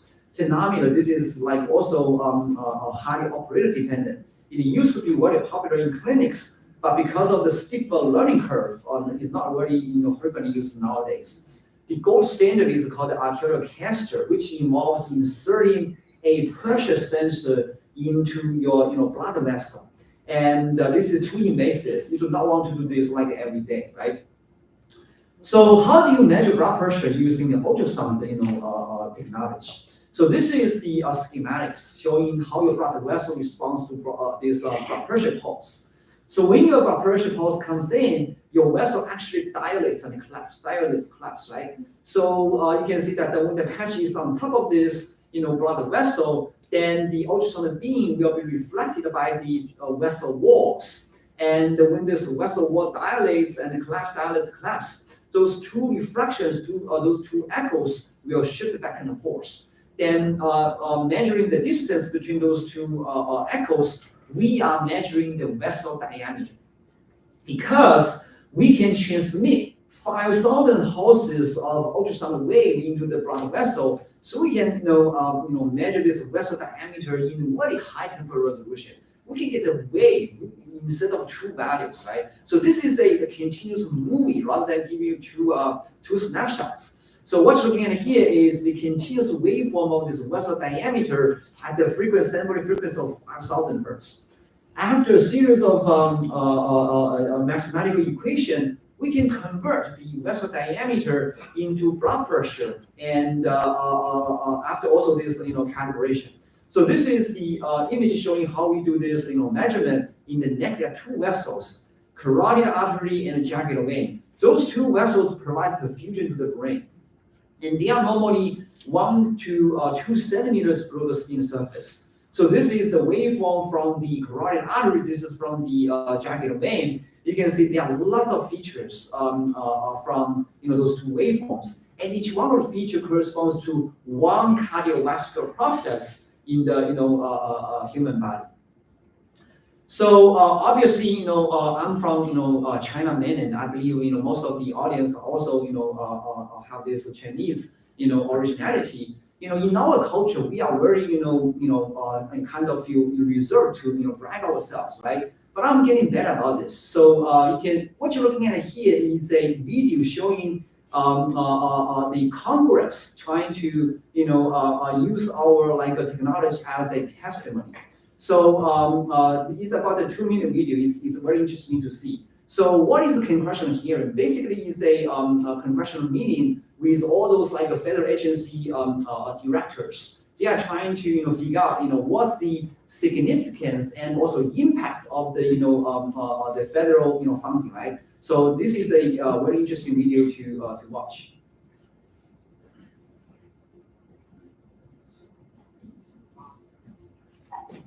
I know it's about resources. If resources were available, though, what is the innovative research that you would like to pursue?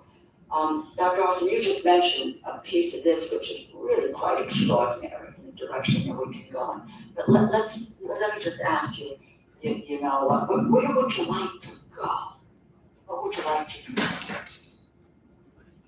You're looking at me, does that mean I should start? No, I don't have to. This is not fun.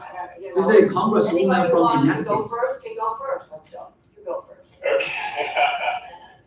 Well, one of the areas that This I'm is the director really of excited and NIDIP. passionate about is kind of the idea that current medicine as it's practiced takes snapshots, kind of static snapshots, a little bit of blood chemistry here, maybe another year or 2 after that, an image here, maybe another year or 2 or 5 after that.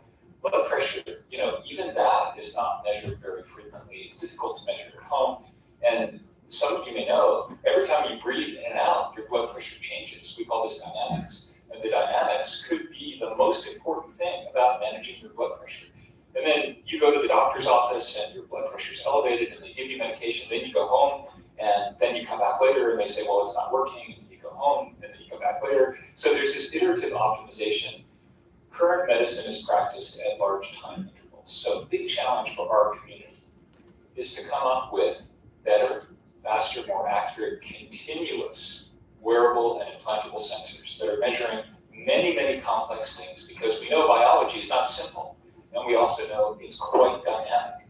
If we can capture the dynamics, every time you eat, your body chemistry goes crazy. How about if we could measure all those things and figure out how to better manage your diabetes and metabolic disease and prevent obesity? What if we could wear this continuous flexible patch that is an ultrasound device that measures blood pressure on a continuous basis? And we can look at what happens when you go to a hearing to your blood pressure. We can follow that with everyone. And how well it's regulated by the medication that you are receiving from your physician. So I think this is the big challenge for us. What it would do is it would extend health span. So it would prevent disease better. It would give people the power to control what they do and how it impacts their future health. So that's our big challenge. Thank you. So blood pressure is only part of the puzzle. And after we showed our results to clinical collaborators, they said, well, another important piece of the puzzle is blood flow. It's like the voltage and the current of these circuit. Say human body is a complex circuit. The heart is the battery. The blood pressure then is the voltage, and the blood flow is the current, right? And then the vessel resistance is the resistance. So how to measure blood flow? This is based on this Doppler, mechanism. So this is the equation, we learned from, either high school or college. And the most important thing is that we have to know this, this angle, instant angle between the ultrasound beam and the flow. So how do we know the angle? This is, done a technique by this technique called the phase array. So this is the measurement setup of this, technique. We have this ultrasound patch on water, and we have to do this measurement in water first because most of the, human body comes in water, right? So we have to understand the ultrasound transmission receiving in water before we apply them to the human body. And this is the measurement result. You can see that the ultrasound beam is very well focused and tilted. And the cross section is about a few millimeters in cross section. And by tuning the activation time of the phased array, we can actually steer the beams pretty much like antenna for these airplanes, right? So that means what? Conventionally, for these wearables, if you want to measure one location, you put this wearable device on top of this location. And if you want to move to a different location, you have to delaminate and then relaminate again to this new location, right? But with this new phased array technology, you don't have to remove this patch anymore. It can do active searching, active scanning of interesting targets in the human body. So this is the scanning result, and this is the simulation showing the agreement with the experiment. So what you're looking at here is operation of measuring blood flow. So this is the human neck. Again, we are talking those two vessels, carotid and jugular vein. This is Doppler imaging showing the blood flow imaging in the carotid artery. This is the spectrum Doppler showing the flow velocity. On this waveform, there are two numbers: peak systolic velocity and the end diastolic velocity. Those two numbers are what the doctors are looking for because they can characterize how strong your heart is pumping the blood. And this is the result from the wearable patch, and this is from the commercial device. And this Doppler, phased array is a platform technology. You can, sense anything that is in motion. So the heart is a very complex electromechanical system, right? It's coupled, electricity and mechanical motion. However, there are lots of studies on the electrical activity of the heart, but not so much on the mechanical activity of the heart. And wearable this phased array ultrasound technology can continuously monitor the activity of the heart, right? So this is the cross section showing the measurement configuration, and this is the image showing like how we find a space between the ribs to probe into the heart. And this is the tissue Doppler of the mechanical activity of the heart, and this is the electrical activity of the heart for the conventional EKG. By coupling the mechanical and the electrical activity of the heart together, that will enable us to have a more comprehensive and holistic view of this, human body. Otherwise, you will have those siloed understanding, and sometimes the heart will have electrical activity but no mechanical activity at all, right? So, for example, this cardiac arrest. So most recently, my group developed this beam mode imaging from this ultrasound patch. So what you're looking at here is the different modalities of the imaging. So we can achieve apical 4-chamber view, apical 2-chamber view, peristernal long-axis view, and peristernal short-axis view. Those two different views are what these cardiologists are looking for. And this is schematics, and this is the result from the wearable imaging device, and this is from the commercial image device. You can see they have very high correspondence to each other. And we can even dissect this imaging result according to this so-called 17 segmentation model. So why do we do this? Because we can correlate each pieces of those muscle of the heart, of this so-called myocardium, to different coronary arteries. So by imaging those different segments, we can know like which part of the heart is not beating properly, and that can be correlated to which vessel has blockage or has reduced the blood flow, right? So this is the different cross section, and you can see that we can continuously acquire those motion waves from this imaging result, and this result has just been accepted by Nature. And very interestingly, just about 4 months ago, an MIT group, published a science paper just based on this work. And what's the additional thing is that in our Nature paper, we can not only achieve those, imaging, but also enable this continuous monitoring and AI algorithm analysis. So this is a result showing this echocardiogram. So what is echocardiogram? So for example, if you do not feel well in your heart, you go to the hospital, the doctors will image your heart first, and then put you on a treadmill.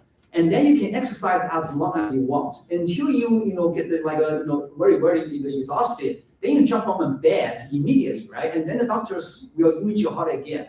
And that means what? That means the doctors can only image your heart before and after exercise. However, it is more important, more critical to study to image your heart during exercise because the heart will have this malfunction when it's under stress, right? So during this exercise is actually much more critical than those status before and after exercise. So our technology can enable those continuous monitoring before, during, and after exercise. So those are imaging results in B mode, and those are imaging results in N mode. They all correspond to each other very well. So as I just mentioned, we developed an AI algorithm to process those images, right? So when you talk with doctors, they say, well, those images are great. What are my actionable information? So this AI algorithm automatically processes image and give you those critical parameters such as the stroke volume, cardiac output, and the ejection fraction. Those indexes tells how well your heart is pumping, and are there any malfunction with any part of your chamber. So those are the waves from the wearable imaging and from the commercial imaging device. They have very well defined those different cardiac processes, and those two imaging modalities have very high correspondence to each other, and those indexes also have high matching coefficients. So we achieve this continuous monitoring, right? This is after exercise. You can see that this waveform, if you expand it, if you zoom in those waveforms, you can see that those are the waveform of this left ventricle volume. And as time goes by, the waveform morphology changes, right? This is almost triangular wave, and here you see those diachromatic notch here, right? And from those waveform, those left ventricle waveform, you can yield those ejection fractions, stroke volume, and the cardiac output. Those waveforms are just simple curves, but previously they can only be accessible by invasive technologies. Nobody has ever demonstrated those waveforms using non-invasive technology, especially using those wearables before. So I hope during the past 25 minutes or so, I have convinced you that using wearable technology, especially integrating ultrasound, is driven by a lot of medical needs. And this ultrasound technology opened up a new sensing dimension for those existing wearable community. And obviously, this is a very, very interdisciplinary field. And I work with a lot of different, people, experts in different fields. And San Diego provides, a fantastic field, a community to work on those research and translate some of this technology into products. So finally, I want to, conclude by acknowledging my group. I'm learning from them every day, and also my critical collaborators. They provide support. Without the support, we cannot achieve those projects. And also the funding support. The size of the logo is roughly proportional to the amount of funding I received from them over the years. And also, I'm a co-founder of those two startups trying to translate those technologies. And the conflict interests are managed by the UC San Diego. So thank you very much for the opportunity again. If you have interest in either research or commercialization, we can talk separately. Thank you. Thank you. As a vascular physiologist myself, I truly appreciate what you're trying to accomplish here. Do we have any questions from the audience?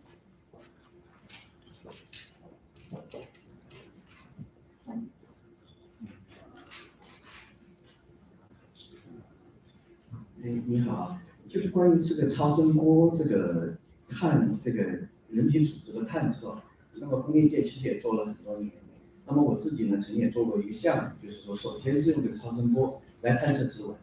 那么跟在合作的过程中呢，其实对方也跟我说，他说这个随着这个比如说功率的加大，它能够探测这个比如说皮下甚至组织的这个血管，来探测这个血流量啊，这个脉搏这个情况。那么到后来呢，实际上呢就没有做下去，就是因为它这个功率不够。那么对您的这份工作来，就您所目前做的工作呢，我认为就是2个方面，一个就是您有没有器件足够大的功率能够打下去，第二呢就是您的这个算法能不能把它这个图像呈现出来，是吧？那么我认为可能从器件的角度可能不是你做的，因为这块可能几年甚至几十年对材料的研究啊，那可能您这方面主要是对于算法，就是比如说您找到这个足够大功率的这个超声波的这个器件，然后从人体能够打下去，能够看到这个心跳，那么这块我不知道是不是就是说可能这方面呢以前可能或者是器件功率不够，那么呢可能器件到了呢那就可能打下去了，那么这时候呢您可能就是在这个基础上呢就看到了这个但是您做了一个算法，这个算法呢能够人工智能的方法来发现这里边人体的这个变化呀这些，是不是我的理解是不是这样比较这个合乎您的情况啊？谢谢。这个问题问得非常好，这个确实这样，这个我们需要一定的功率才能把这个超声波打下去。我们现在用的功率，我们现在用的这个 activation voltage 大概是100个伏特，然后这个 activation 这个 acoustic power 大概是1个兆帕斯卡左右，然后这个 penetrate 这个 depth 大概是17个厘米在 in water。And that corresponds to about the 14 centimeter in the human body. Let me see here. So you can see here with the activation voltage of around 100 volt, you can achieve penetration depth of around 17 centimeter in water. That can be converted to 14 centimeter into the human body. So it's a very high penetration depth already. So talking about the power consumption, that's a big concern for ultrasound. And we can duty cycle. We can duty cycle this ultrasound activation. It can be like activated every 5 milliseconds in 1 second. So that the duty cycle is only 5% or less than 5%. So that can help us save the power. I'm not sure if that answers your question. Thank you. Any other questions?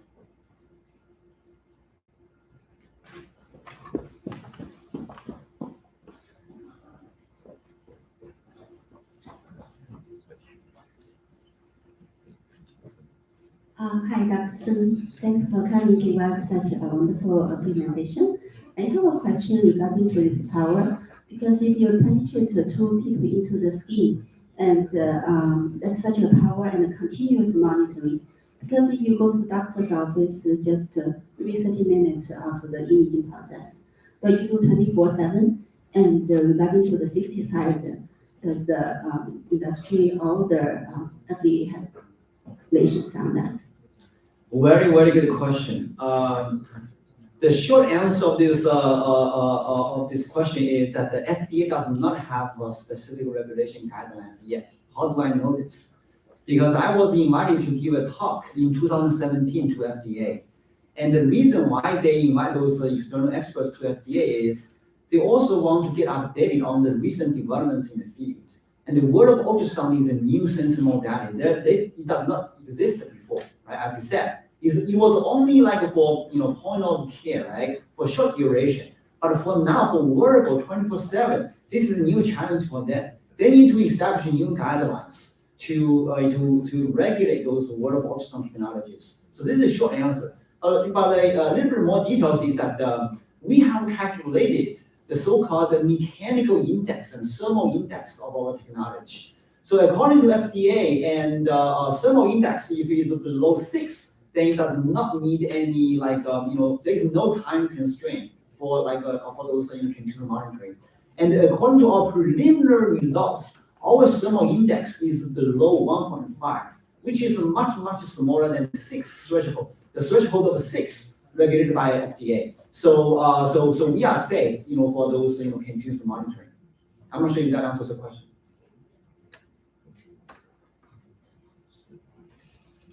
Thank you so much. Please accept our award from Haida.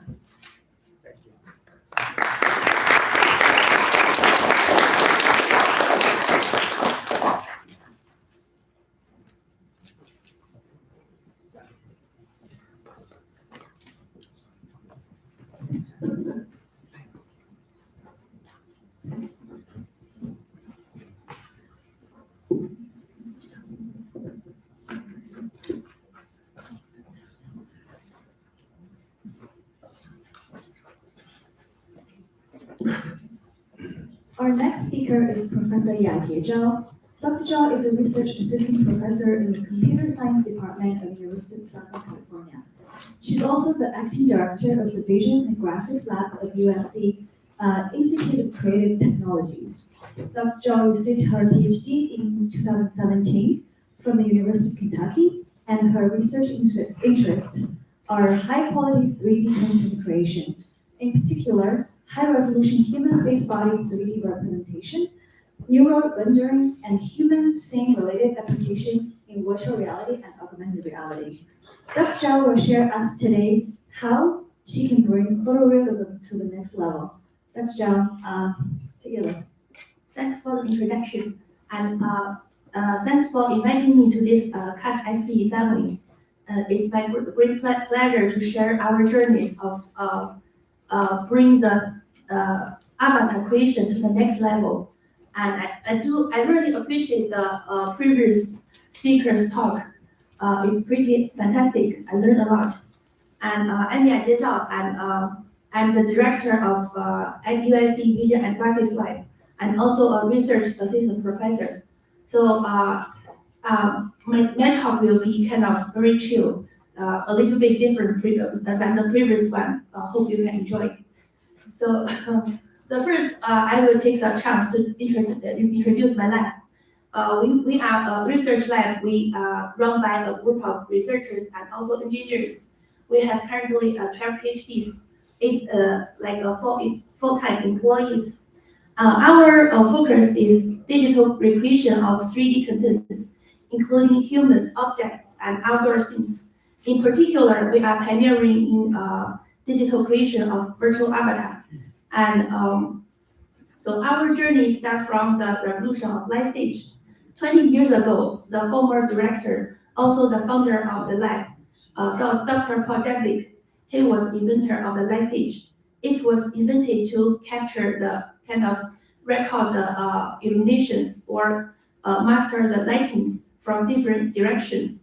And this technology was introduced to Hollywood movie industry for virtual production and for creating high quality digital avatars. And we have the credits for more than 100 films. And till now, this is our current version, which is sitting in our lab. We kind of still like providing service to the industry, including movie and gaming, and also other R&D for the big companies. And I'm proud to see that we still, although there's like kind of stage all around the world, but we still get the provide the best quality avatars in the world. And one of the in-between portable light stage we brought to White House, it was in 2016. We have a portable version of light stage brought to, we scanned President Obama and as a gift, we 3D printed that. This is how all our story start. And because of this game-changing invention, and the production cycles of the movie in Hollywood is what was changed. This technology was giving, we kind of award twice of the Oscar technology awards. So this is an example of one of the movie. We have the credits. It's in the movie Logging. And Logging, the older Logging incarnated his younger self. It was acted by a real actor, but we replaced the face afterwards using the visual effects. And this avatar was created in our lab. And we scanned the expressions and we built the animatable avatar. And we provide this to the visual effect company for the final production of the movie. So last couple of years has shown incredible boost in both the rendering and rendering performance and the rendering quality of real-time avatar. For example, the virtual setting and TikTok, like digital domain gave, they create a digital dark. We are all the event I showed here is kind of we have the credits. So we help the big companies and big studios to build this highly quality avatars. However, it was very kind of like very costly, and it incorporated a lot of intensive manual work, and also collaborations between between different groups. For example, when we were making the virtual series, and three teams, including us, we used like 7 months to build this avatar. And because of this high cost, this technology, this kind of film quality avatar is kind of hold back the development of many downstream applications. It seems like only the big company and studio can afford this kind of avatar. But on the other side, in the academia, researchers use machine visions, and they use like single view input or sparse views. They create this lightweight avatar creation pipeline. However, we can clearly see that the quality cannot be like even close to what we created. So we start to think, what should an ideal avatar creation pipeline be in the future? And it can benefit all the societies. And we summarize as the following. The creation of high quality, photorealistic, animatable virtual human, and it should have the following 4 merits. First, it should be very rapid.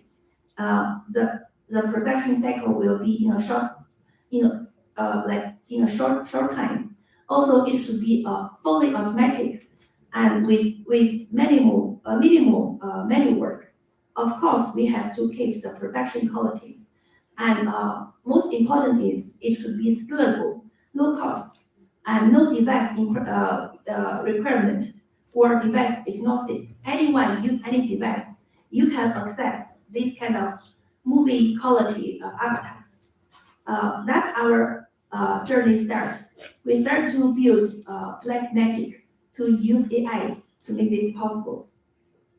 And this is a quick summary of where we were back to 2019. And we can clearly see that the approach of avatar creation in industry and academia, they are complementary.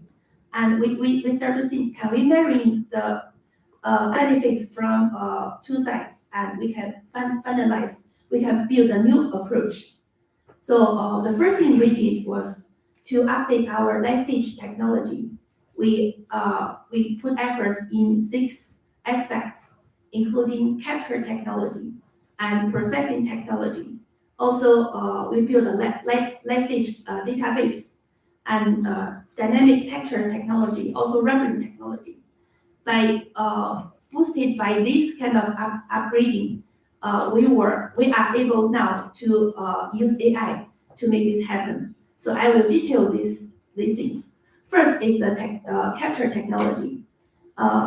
Previously, for the light stage, we used DSLR camera, which to capture like 27 expression, which is standard expression set for movie.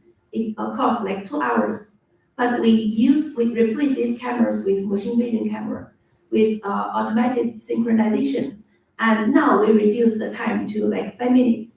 Anyone sit inside and you will get your full set of expressions in 5 minutes without calibration. And we also introduced the autonomy of the face model or the secondary of the face model.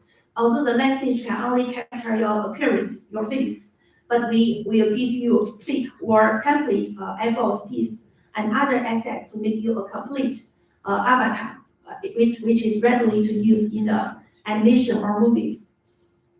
So this is our fully built, fully automatic pipeline from capture to animation, starting from the actors who's sitting in the center of light stage. And we have the automatic pipeline to first reconstruct or get the raw scan of the face. And we do the automatic registration to make everyone's face in the same topology. Finally, we will add the secondary assets, including eyeball teeth, and get the texture maps so that it's ready to use in the animation or rendering pipeline. The whole process now only take like 1 hour, 2 hours, compared to the previous months or weeks. It's kind of magic, and this is the maps we captured using this fully automatic pipeline, and you can see that our pipeline can achieve some millimeters accuracy. It can reconstruct even the pore level details in your face, like your facial hairs, your pores are all very clear in our reconstruction of 3D. And we build our rendering pipeline. So this is not a photo. This is what we captured and we rendered using our rendering engine. And this is another rendering sheet, another shader we developed in the Maya, which achieved the best quality. And you can see all the details on your face. So this is our automatic avatar. Haunts the ice margins, the surface of the water, and the continental shores. It straddles the line between physical and metaphysical realms, across cultures and time. Another haunts the ice margins, the surface of the water, and the continental shores. It straddles the line between physical and metaphysical realms, across cultures and time. It's what does. So this technology totally changed the production in the movie now. Think about that. Previously, movies in the movie industry, they hire a bunch of artists, they fine-tune the avatars, and takes several months to get an avatar. But now we can give you a pretty good avatar in 2 hours, which meets 95% of the quality requirement. They only need to fine-tune. So this already being used in the recent some of the movies. And also we introduced the dynamic textures. If you notice in this one, although we have the animations, but we kind of in lack of the dynamic wrinkles when we kind of modeling this avatar. So we introduced the dynamic texture technology, which I will immediately skip the technical detail. So just keep in mind that we kind of modeling two types of skin movement. One is stretch, one is compression, and what I highlight in green shows how the skin stretch during motion, and in red shows the compression component. We separately modeling this kind of different skin movement and add this into our avatar. Now our avatar has the ability to generate these dynamic wrinkles.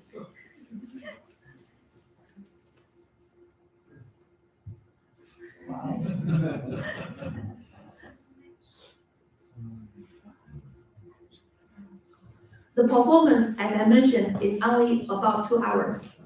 And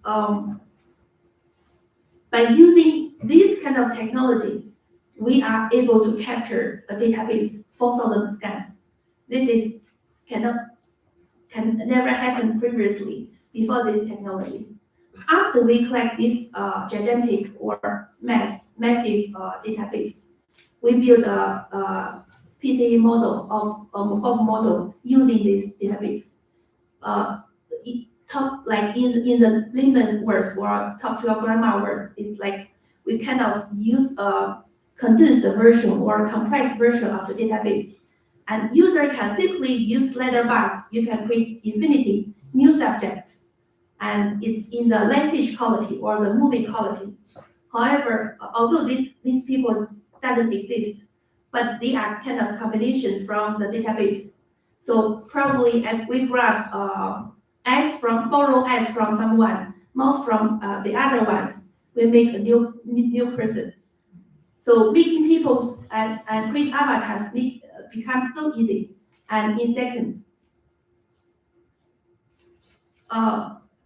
So I'm proud to say that our 3D ICT 3D morpho model now is a new standard in the industry and adopted by many companies like NVIDIA. They adopt our morpho model for their SDK, RTX SDK for face tracking. And we also provide service for like Meta, also Zoom, to support their human face related tracking reconstruction by using this technology.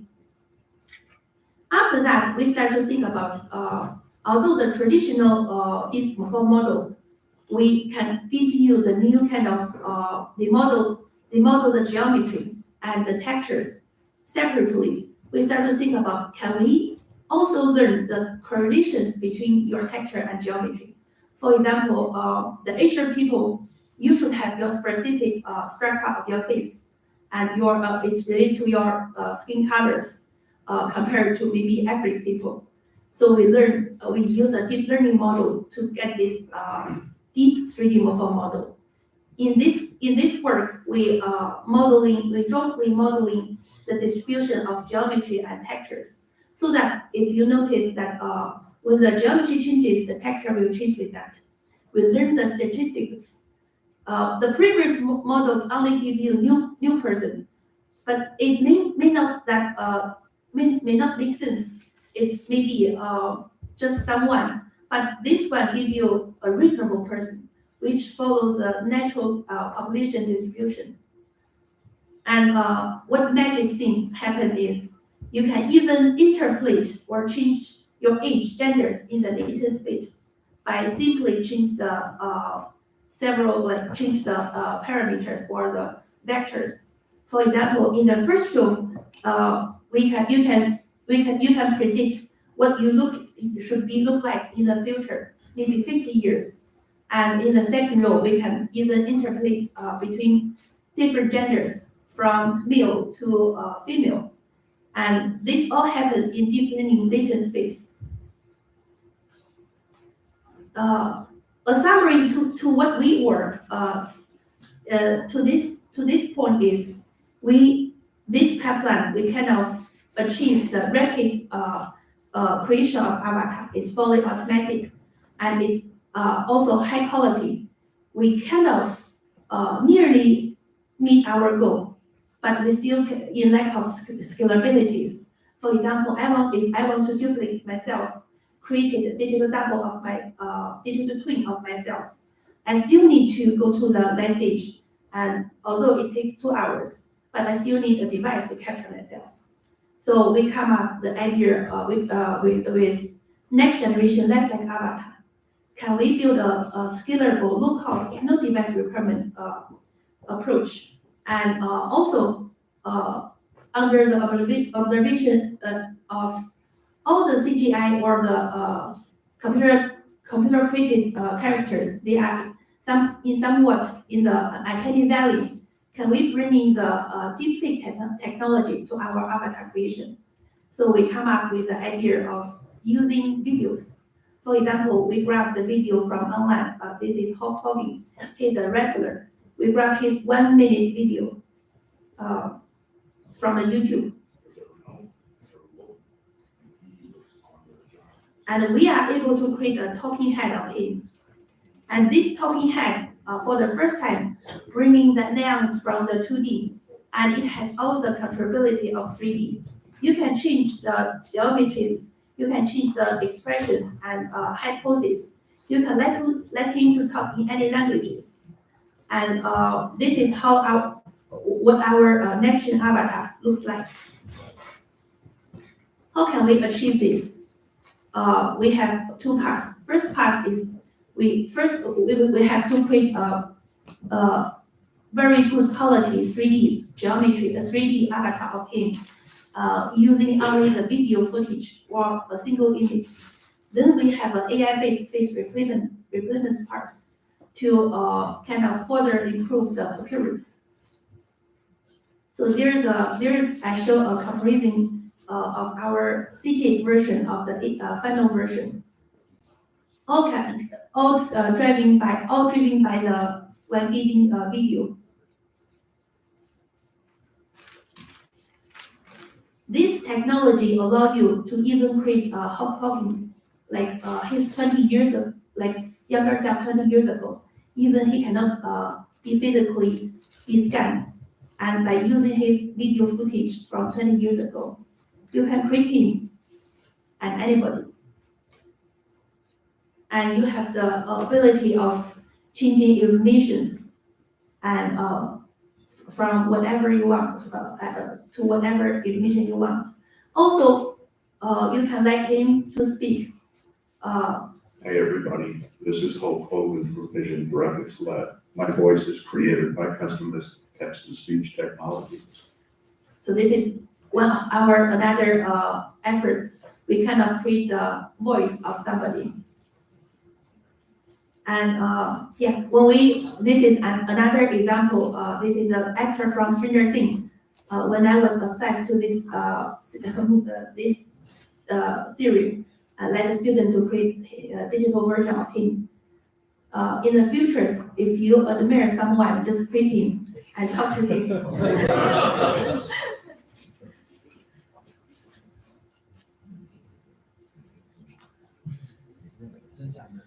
And this is our final goal, like ultimate solution of avatar. We kind of fulfill our goal. It's the whole process take minutes.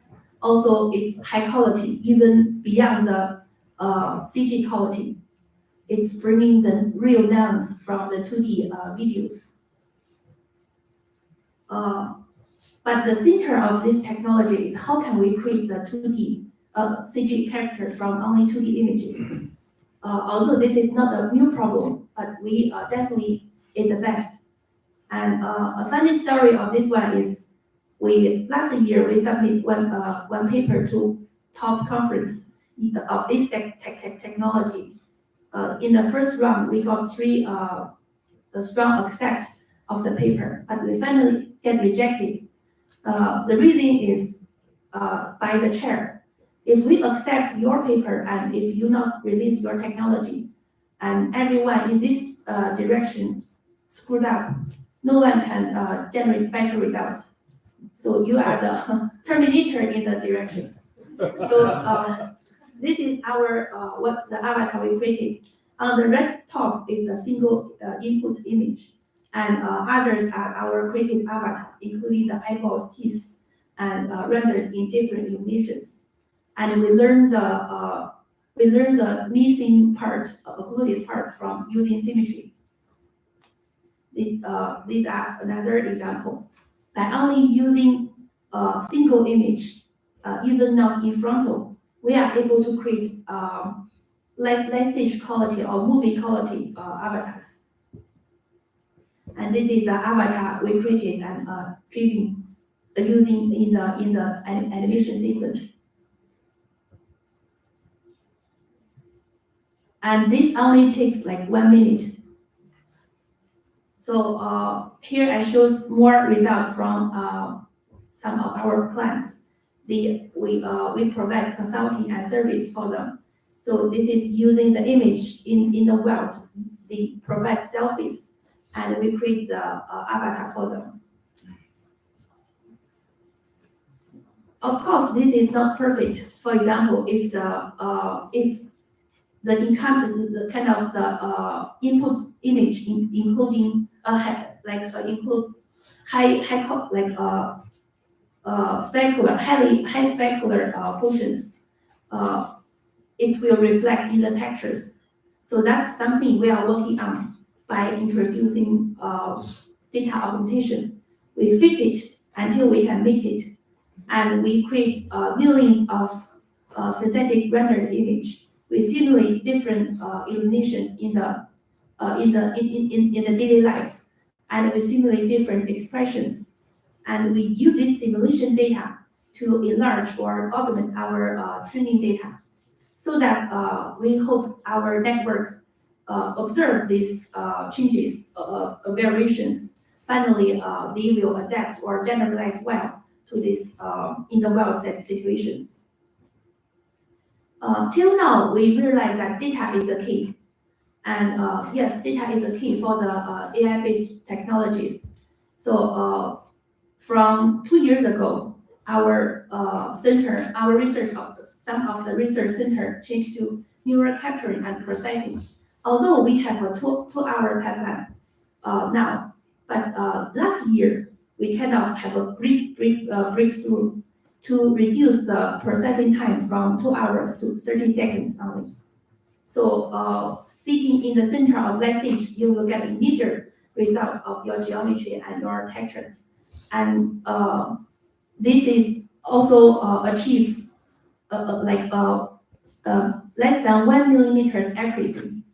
Before this research, I'm not confident that deep learning can do the precision work. And I thought that deep learning can do some good work, but not that accurate. But this work changed my mind. With well-structured data and well-designed architectures, you are able to use deep learning to replace the traditional pipeline. This is kind of our two-stage framework. Now we are able to capture dynamic data, and this is not possible in the previous version. And I show some of the results from this technology. And even in 30 seconds, we get all your lines, your wrinkles from this technology. This year, we further improve this work and to another level. And the accuracy now is 0.6 millimeters. And I can give you some concept of how accurate this is. So although it's a deep learning framework, but it's already is more accurate than other ones, like not in our lab, other ones, traditional pipeline quality. And for the first time, we bring the resolution from 7,000 vertices to 260 vertices.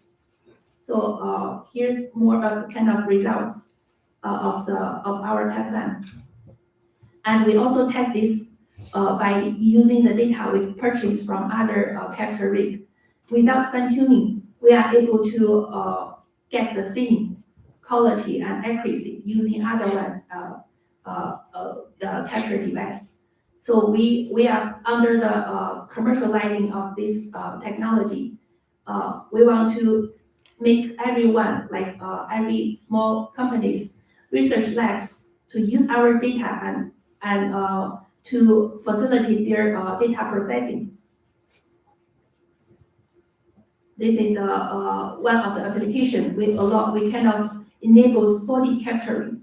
We can even capture the nonlinearities and muscle movement in pixel level.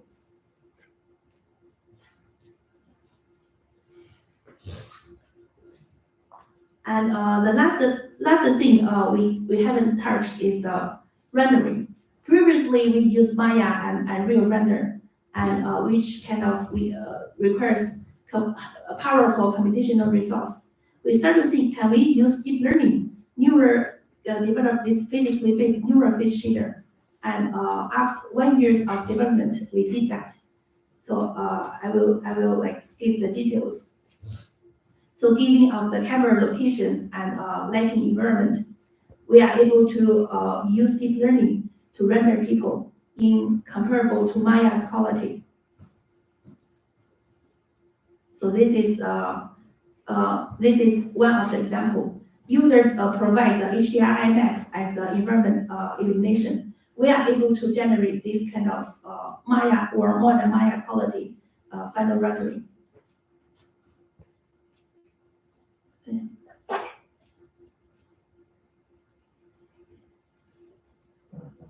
And this technology, of course, it's kind of lightweight. You can use on your phone, any device. They provide the same quality, and also it runs at real time. If you render 800 by 800, for the 4K resolutions, it's 50 times faster than Maya, and you can still get these pore level details.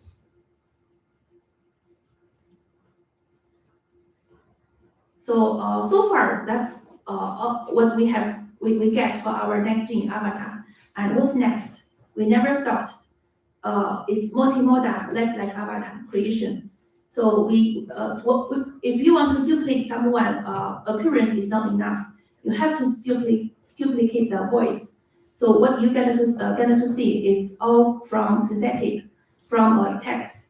This one is we use a text, convert that into speech, and speech to draft the face. Hello, my name is Marcel, your digital virtual assistant. How are you doing today? Marcel is our artist. We kind of capture a lot of data from him. We want to duplicate him. And also another things we are working on is kind of ultimate solution of avatar, volumetric avatar. Now avatars, we still need the geometries like mesh and textures. The future of avatar will be from images to images. You can use several of your web cameras and you can build 360 avatar of yourself. And this is something ongoing project. Of course, we are also working on the body capturing, and we use sparse view for web cameras. We capture humans in their motions, and it's kind of very low cost and easy accessible. Yeah, and that's the end of my my talk, and I give credit to my team. And so we are a very cool team. We have artists, we have students, and everyone's very we are very cool, and everyone have fun in the lab. We have intern positions. We are hiring postdoc, PhDs, also engineers. If you are interested in us, please drop me lines. Yeah, thank you.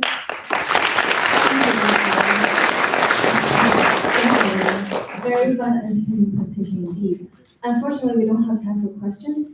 If you have any questions, please just come talk to Dr. Zhao directly after the seminar. Everyone, please remain in the auditorium. We want to take a break for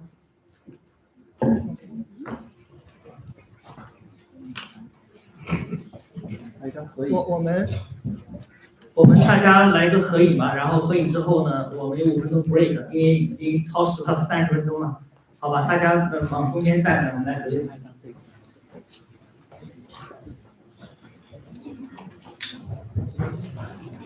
大家往中间来站一下吧。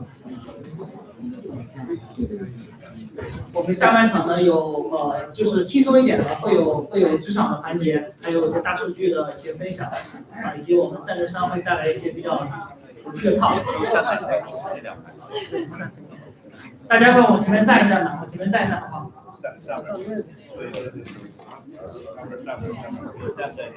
大家都往中间站一下好不好？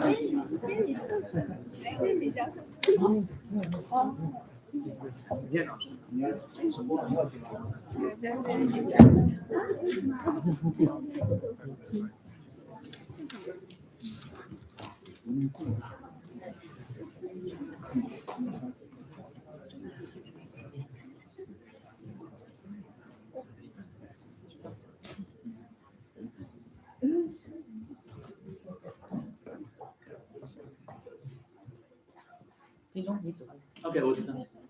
大家对。再往中间挤一挤。再往中间挤一挤。好，现在可以好。OK， 好，听我口令了。那个陆凯，完了。OK。好，大家都不要动了就啊。OK， 听我口令啊。OK，1 2 3。OK， 好，你看好了。5分钟 break。我们下半场精彩继续哈，下半场会比较轻松一点。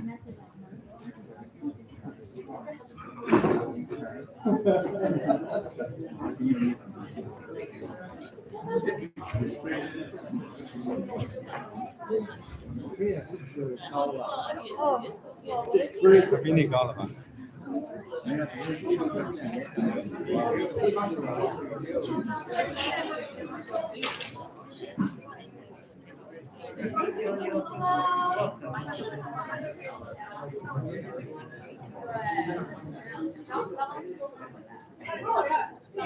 上周末去看那个演唱会嘛，然后我们回来2天我就去。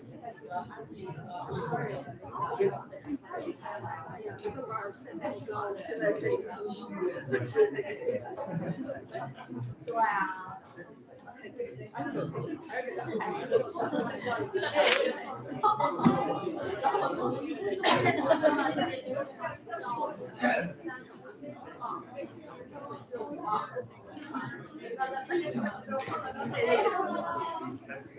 所以你看，我们还是做一件，就是对，但是所以我们现在有一些人他在做这个，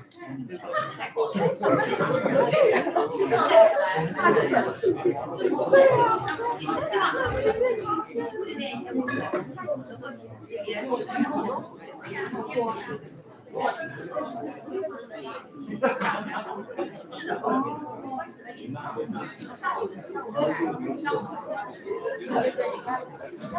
其实我们只是可以，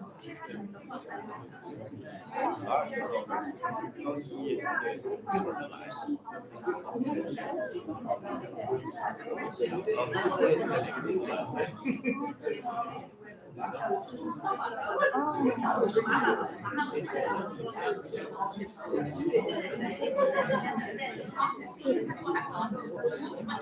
们有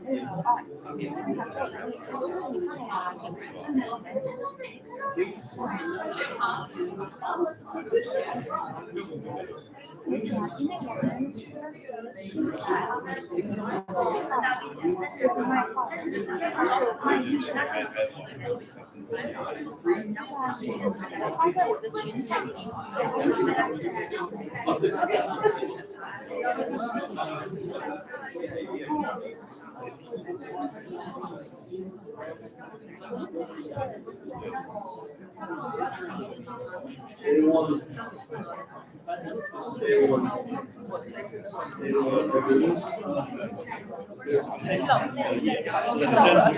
怎么好多人在沃尔玛？我为什么看到我在沃尔玛那里？我去一年去沃尔玛的次数很有限，每次去都有人给我发什么短信。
As we progress, our group can struggle to advance and work.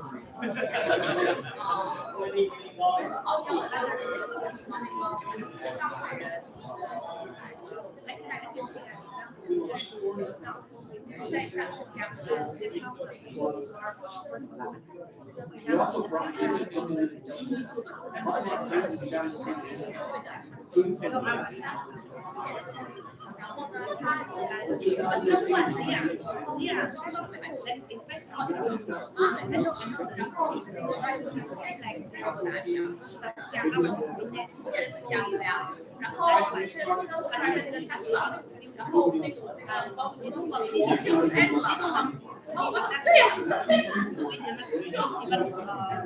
它有一个东西叫阿拉加州带包，孩子包，超好吃，超好吃，那个是对呀，然后对。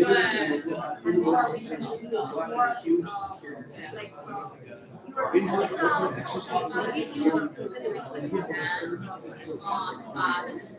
This combination of inexpensive smartphones and innovative services ready to be smart.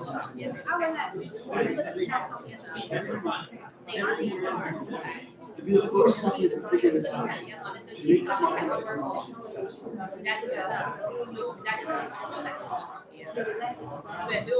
The dreamers, we know we can do it. Hopefully in 100 years, we'll be talking about this.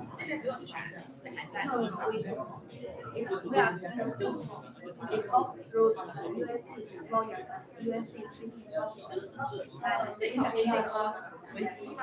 这个店还是什么吗？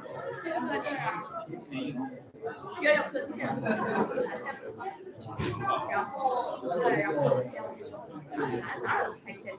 拆，然后对，然后看签单，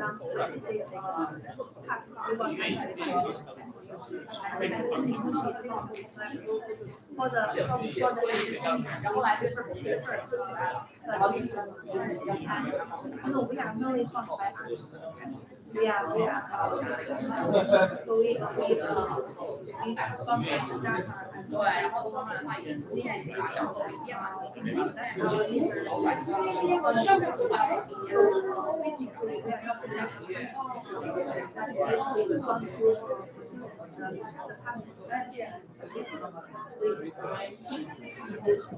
，we help the media many companies for their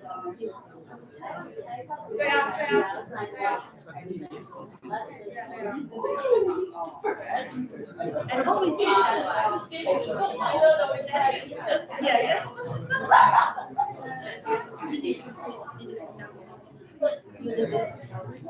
But one thing, it's very hard. They're trying to although we can use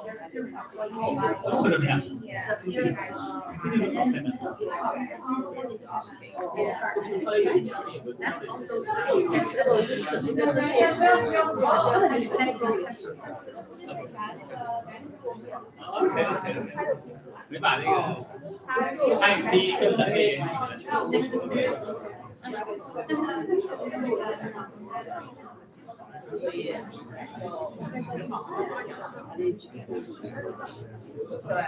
对，让我爸说，就是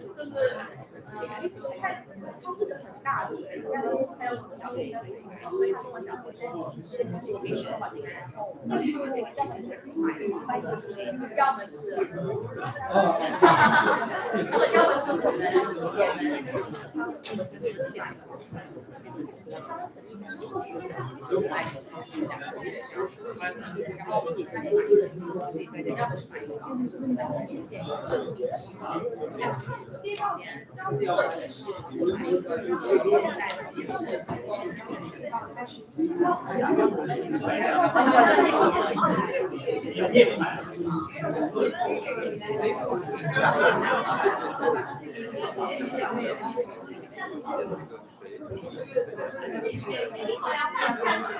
吗？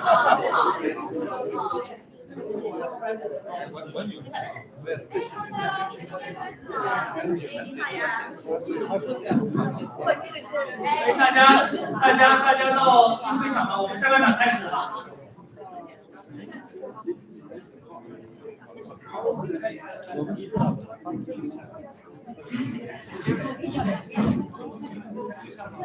弄完了，大没开了。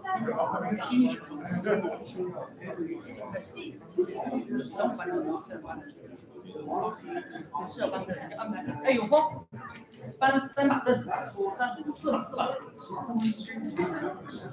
海刚，你叫一下那个叫一下明天的人，把他叫进来。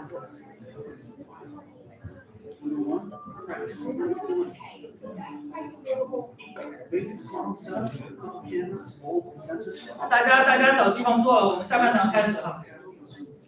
Number 2, things don't work together. You want a smart home? You're going to need a myriad of companies in your atmosphere. Number 3, 哎 ，Vicky， 帮我叫一下那个另外的人。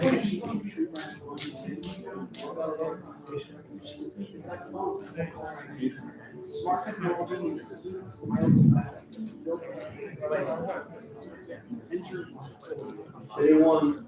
我再说一下，我们下半场结束了，我们有抽奖，抽奖呢有 MIT 这个 coach 给了大概8个每个是价值$300的 one-on-one coach， 还有10个大概就是 one-on-one 的 personal coach。然后呢，我们还有大概12个是 Wise Lab 给的这个 smart device， 包含着 camera， 还有这个outdoor park。Be the first company to solve the smart. We want to have a fresh approach by being friends with customers and obsessing over operational efficiency, bringing the cost way down. Things we learned at Amazon. We built a one-of-a-kind supply chain. We used inexpensive hardware to make it overperform some great software. And on October 24, 2017, we launched the Wise Lab.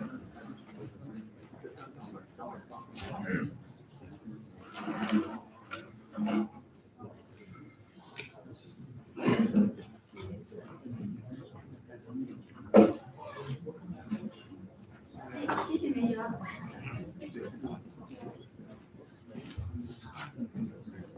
嘿，大家回来了。我是谢恒。刚才 Ricardo 说他到 San Diego 6个月，我到 San Diego 掰掰手指头快7个月了。我在 NeoGenomics。我下半场我来主持，我们就中文为主了。下一个嘉宾是涂子佩，涂子佩现在是数文明科技的 CEO， 在这之前是阿里巴巴集团的副总裁，他是做信息数据管理方面的专家。他为什么在职场上，在美国和中国，在太平洋的两边都做得那么成功？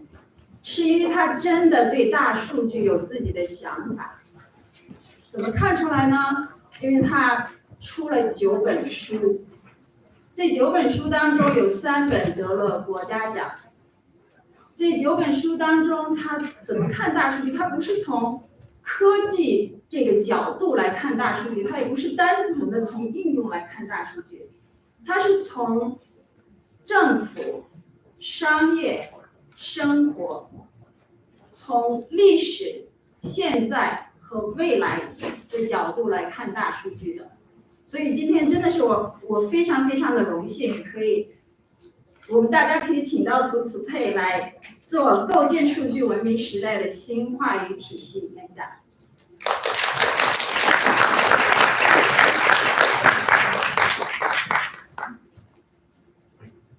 大家好，谢谢主持人啊。但是梅子给了我一个任务，下半场要让大家轻松下来，而且我们就要轻松下来。我们刚刚也听了很多报告，都是非常前沿的。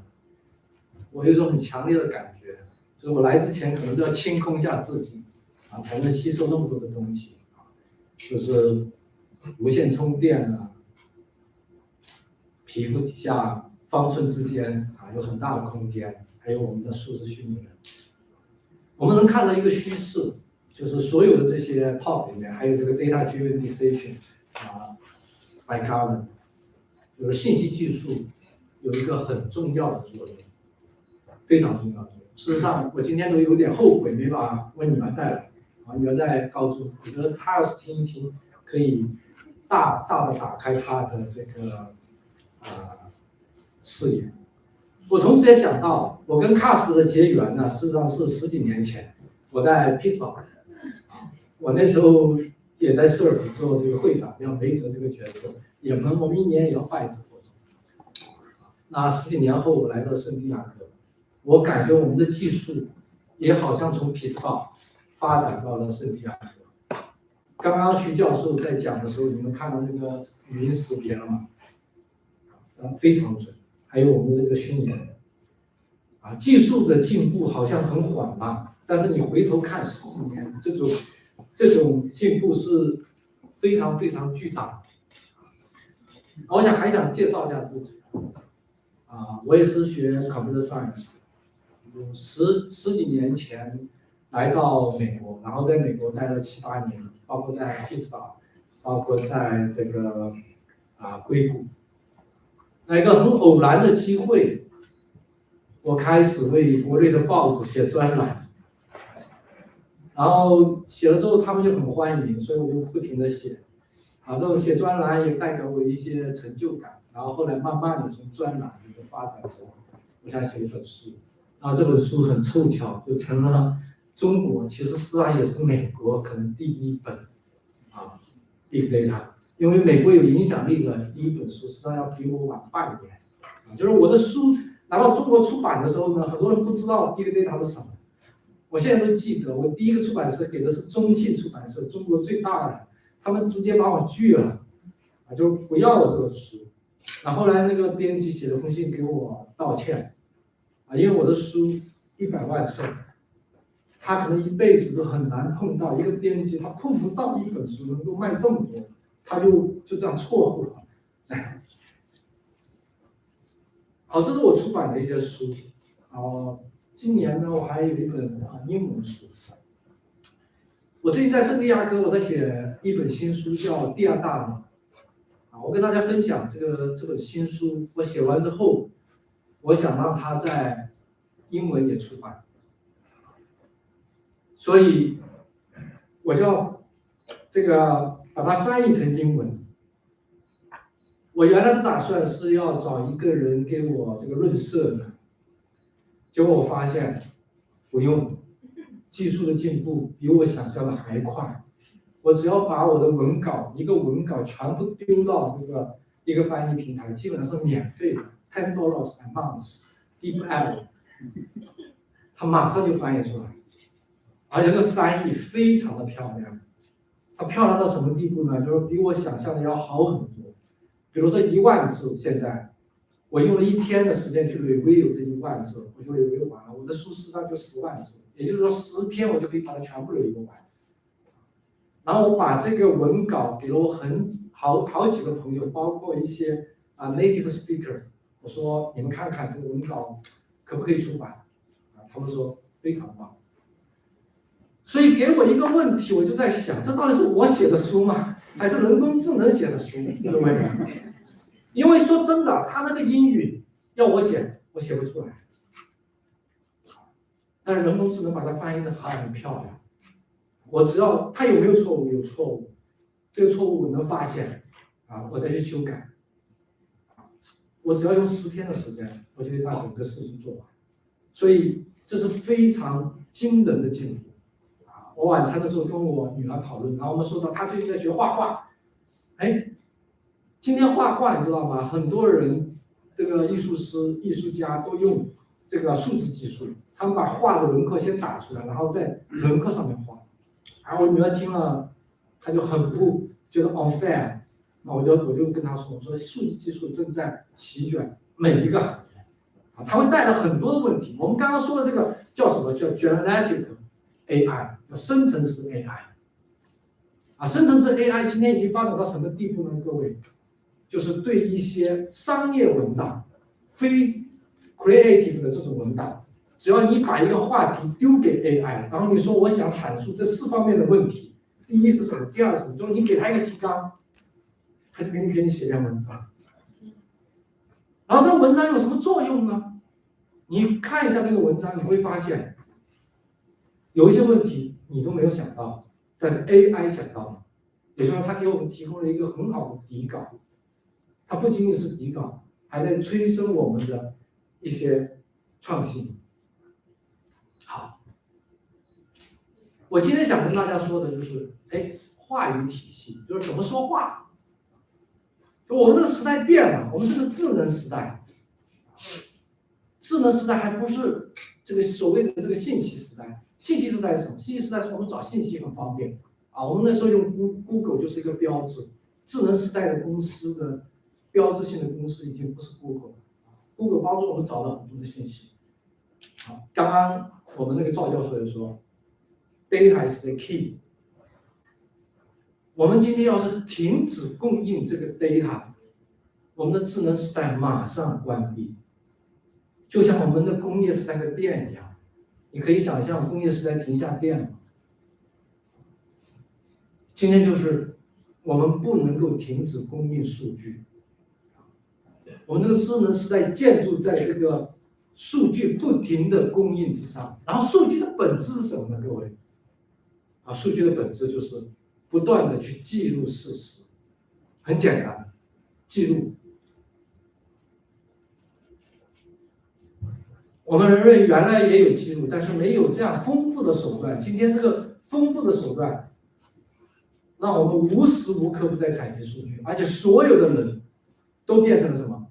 你们都是数据生产者，你们都在生产数据，对吧？你们发微信、发 Twitter， 全部在生产数据，拍照片，今天全部在生产数据，就是全部的人都是数据生产者。好，数据科学。它在成为一个 king 我认为数据科学是一切科学的科学。伦敦政治经济学院他们的政治学专业，我最近看了个新闻，一半的课程是 data science， 一半。MIT 现在的毕业生一半以上拿的都是 computer science 的 degree， 这已经成为人的一个基本的技能。就是说，我们人类现在发现了一种更好的记录世界的方式，那就是 digital， 就是字节，就是0和1，用这种方式来记录现实，它是成为一种统一的语言，统一的语言。所以在未来，谁都要懂一些数据科学，数据科学的一些工具会成为所有学科的工具。好，我们要建立这个话语体系。我们要知道，我们今天的数据跟我们以前的数据事实上不是一回事了。以前的数据可能就是数字 number， 那现在呢？现在是照片、视频，对吧？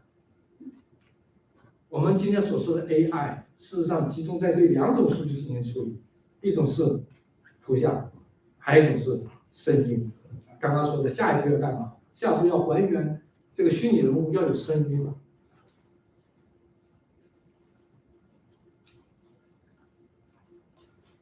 这种数据，我叫它句数，recording data， 它跟原来的这个 data 不一样。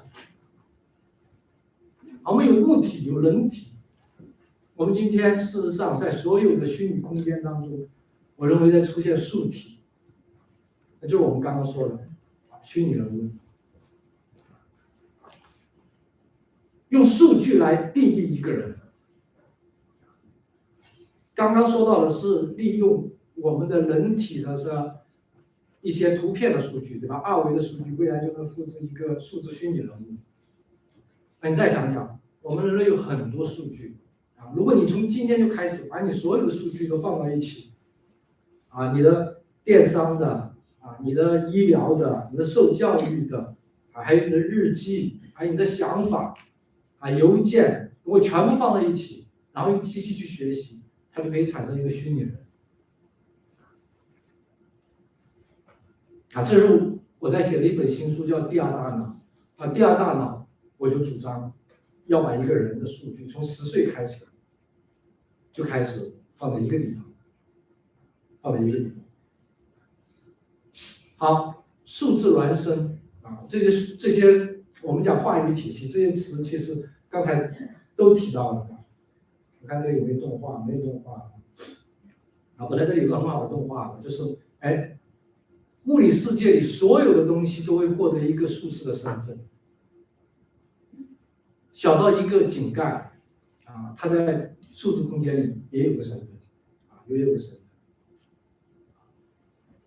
刚刚讲的虚拟人，对吧？数字分身，那我们还有一些数字原生，就在数字世界里原生的一些人物，它可能不是人的物理世界的分身。那会意味着什么呢？刚刚我跟范军坐在那里，他就说以后真假难辨，那真的以后真的是真假难辨。就是在数字空间里有很多的人，这种人比物理空间里还要多，这种关系比物理空间里还要多。好，一个新的词，数文data texture。什么是数文？数文就是说，哎，我们今天在数据空间里，我们做的一切，事实上在数据空间里都在留下痕迹，多多少少都在留下痕迹，而且是越来越多的留下痕迹。原来我们是想要记录什么，我们现在是要想这个东西不要被记录，我要逃避什么？逃避什么？好，数文，我举一个例子啊，就发生在加州的例子啊，这个人叫金州杀手，2017年他落网了，他这个强奸犯、杀人犯，他身上背了，他作案40多年，他身上背了12条人命啊，先奸后杀，一般是这样，就抓不到他，40多年抓不到他。好，那后来怎么被抓上了呢？特别有意思，因为美国有一个网叫 GED Match， 这个网是叫寻亲网站。寻亲网站就是说，你把你的生理特征一些数据放上去，它可能会告诉你谁是你的亲戚，就专门为那些走失的家人失散的一个这样的公益网站服务的。其中一个干部就把这个案犯的一些数据上传了，然后那个网站就告诉他谁可能是这个案犯的亲戚。他就根据这个线索，哎，最后把这个金州杀手抓住了。所以我想说什么呢？就是我们今天的罪犯，他绝对不是在跟警察做抗争，他是跟全国的数据中心做抗争，除非你不留下痕迹。所以我个人也相信就是这个话题非常的庞大，就我们的犯罪会越来越少，包括那个 Ricardo 他刚才也讲，对吧？那个少数派报告预测，就是你还没有犯罪的时候，警察已经到你身边了我要把你逮捕，因为你准备犯罪。就人类的预测技术会不会这样呢？当然我相信不会，因为在你如果我们知道别人在预测我们可能犯罪的动机也改变了。犯罪的动机很大一方面是因为什么？因为我可能认为别人抓不住我所以我才会犯罪。但是今天基本上没有抓不住的犯罪，今天是原案必破所以我们的预测，我们的犯罪会越来越少。好，刚刚那个李教授也提一个问题就是讲的这个就提到 privacy。这些数据的权益、隐私的计算这些都是些新的词。隐私计算我们在想是不是要攻破一个人的隐私，获得一个人的隐私？恰恰相反，隐私计算是一种新的技术，是要保护我们的隐私。就是我们把数据分享出去，让别人使用，但是别人看不见我们的数据。要用这样的技术来提供数据给第三方使用这就叫privacy computing。好 ，data scale， 我们今天都很害怕泄露数据，现在各种范围的数据都在大规模的由于各种原因，对吧？你像那个没多久中国上海那个数据管理局的一个处长一个正处级干部就被撤职了。为什么？上海泄露了大量的疫情期间的数据而且不是是海外的人黑客攻破的，然后数亿条，不是说一点点，而且他们是放在哪里？是放在阿里上面。数据它带来一种巨大的恐惧现在数字data wise data intelligence， 就是我们从数据当中可以发现一些智慧。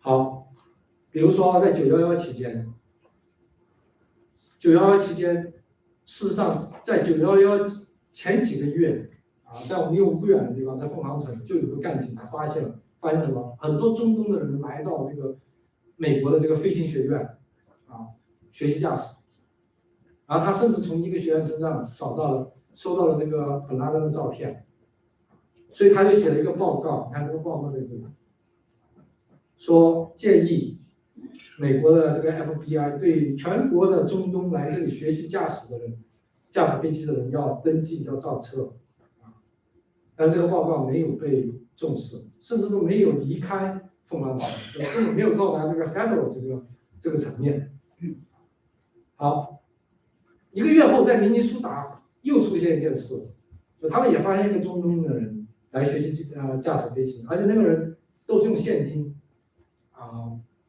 交学费，大量的现金没有信用卡，而且他不上理论课，他也不想考证，但是实操课他就非常的积极，所以一个教授他已经怀疑了，这个教授已经向这个地方的这个警察部门提交这个线索，然后地方的警察部门办案干警来了之后也问了他，发现什么？发现这个人甚至说了，他说他们要用飞行物去撞击这个世贸大厦，他就把这个东西写到报告里了。这个就是明尼苏达的一个报告。后来证明，这些人跟这个本拉登全部都是跟当天的这个主犯11个主犯都有关系，有频繁的 email 跟现金的往来包括这个凤凰城了。但问题是什么呢？问题是在美国没有一个人同时的看到了这2条信息，没有所以 FBI 的后来的局长说，如果有一个人同时看到了这个信息，他们可能就会警觉整个历史就会更改写，但是没有。好，我刚刚坐在那里，那个里卡罗正好坐在我旁边，所以这就带来了一个我们今天正在做的一件事情，就是全世界都在做的一件事情。什么事情？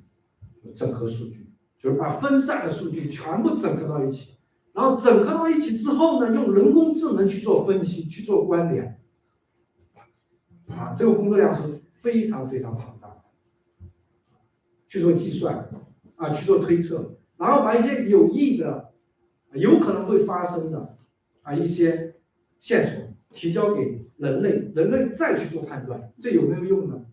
非常有用。有很多事情是我们人类想不到的，完全想不到的，但是它可以系统可以给我们不断的提供这样的线索这就是我们所谓的这个人机合作。就像我刚才说的，你要翻译一本书今天人工智能它比我译的还漂亮，我写不出这么漂亮的英文，但是它最后还是 under 我的 name， 我还是 review 它。那就是说，我们未来每个人都要学会去跟机器合作，有大量的重复性的工作，它都会消失。我们未来创造性越来越重要有创造力的人会有马太效应会讲故事的人会有马太效应因为人工智能不会讲一个可以打动人的故事，但是人工智能可以做很多重复性的工作，所以这就带来一个新的词，叫城市大脑。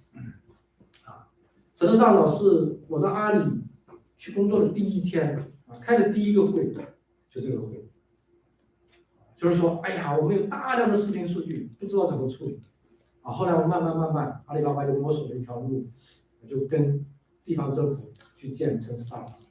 我见过很多市长、很多省长，他们听到这个词的时候，他们就被打动了，就说我城市要有大脑。有一个市长跟我说，他说：“哎呀，子佩，我的辖区有2万多座桥，我根本不知道哪座桥明天会塌，或者这个月会塌。”他知道吗？他真的不知道，对吧？那些市长排名在最后的一个市长、副市长，往往要管城市安全，他最怕晚上电话响。好到个人，那就是我们要有第2大脑我们个人在产生大量的数据跟信息，你怎么去管？你能不能从你的这个数据管理当中去获得数据的优势？你有没有想过？你怎么管理你的数据，让你产生数据优势？你比如说我现在用这个 Logstash。我不知道你们有多少人用 Long Research Logstash 还有一个新的软件叫 MAM 我不知道，应该用的人现在还是比较少但是这个软件非常的好。我的感觉是什么呢？就是我跟我的一些其他人站在一起，比如说我就举个很真实的例子，我今年6月份受邀去给中山大学做毕业典礼的演讲，他们要我提交一个演讲稿，这个演讲稿我用了多久？我用了4分钟，我就在我的 logstack 我的第二大脑里把它整合好了。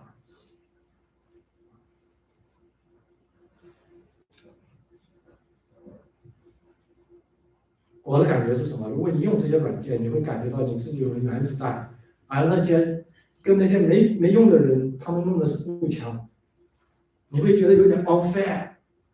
就好像我刚刚说，如果一个人不用那个工具去做翻译，跟我现在拿出来的翻译，我觉得我是有了原子弹。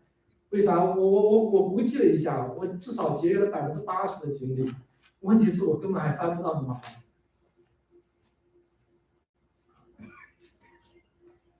所以时代在发生非常深刻的变化，我们都要有第二大脑。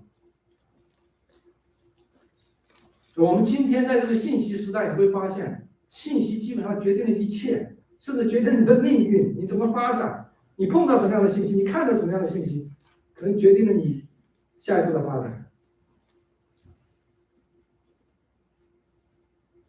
好，所以又一个新的概念叫数商，我写了一本书叫数商，意思就是这个，你会不会使用数据？你有没有能力去 manage 你的 information？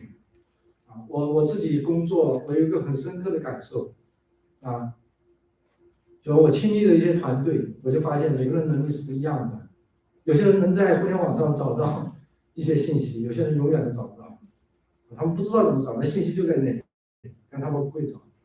他们只会用最简单的关键词搜索，但其实除了关键词搜索之外，还有很多的搜索技巧你可以使用。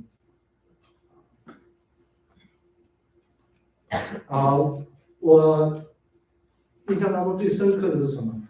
是华为的这个品牌团队。华为的品牌团队需要去找一些把一些任务外包，然后他们做了一个测试是什么呢？他们测试就是他们让自己的人在这个某个平台上说华为的好话或者说坏话，然后那些公司能不能找到这个人说的那句话，然后把它放到他的报告里，说市场上是怎么评价你的产品的？你看有人这么说，有人那么说，他去看，他可能埋伏10个人，他看你最后获得几个，那些很奇怪的评论。就今天搜索数据，事实上是一个非常重要的一个技能，但是我们大部分人只会用一个最简单的一个关键词搜索，就记录数据、整理数据、组织数据控制数据、洞察数据。就今天如果我们所谓的数商是说，我要是随时随地都能获得我需要的最合适的数据，那就是数商高。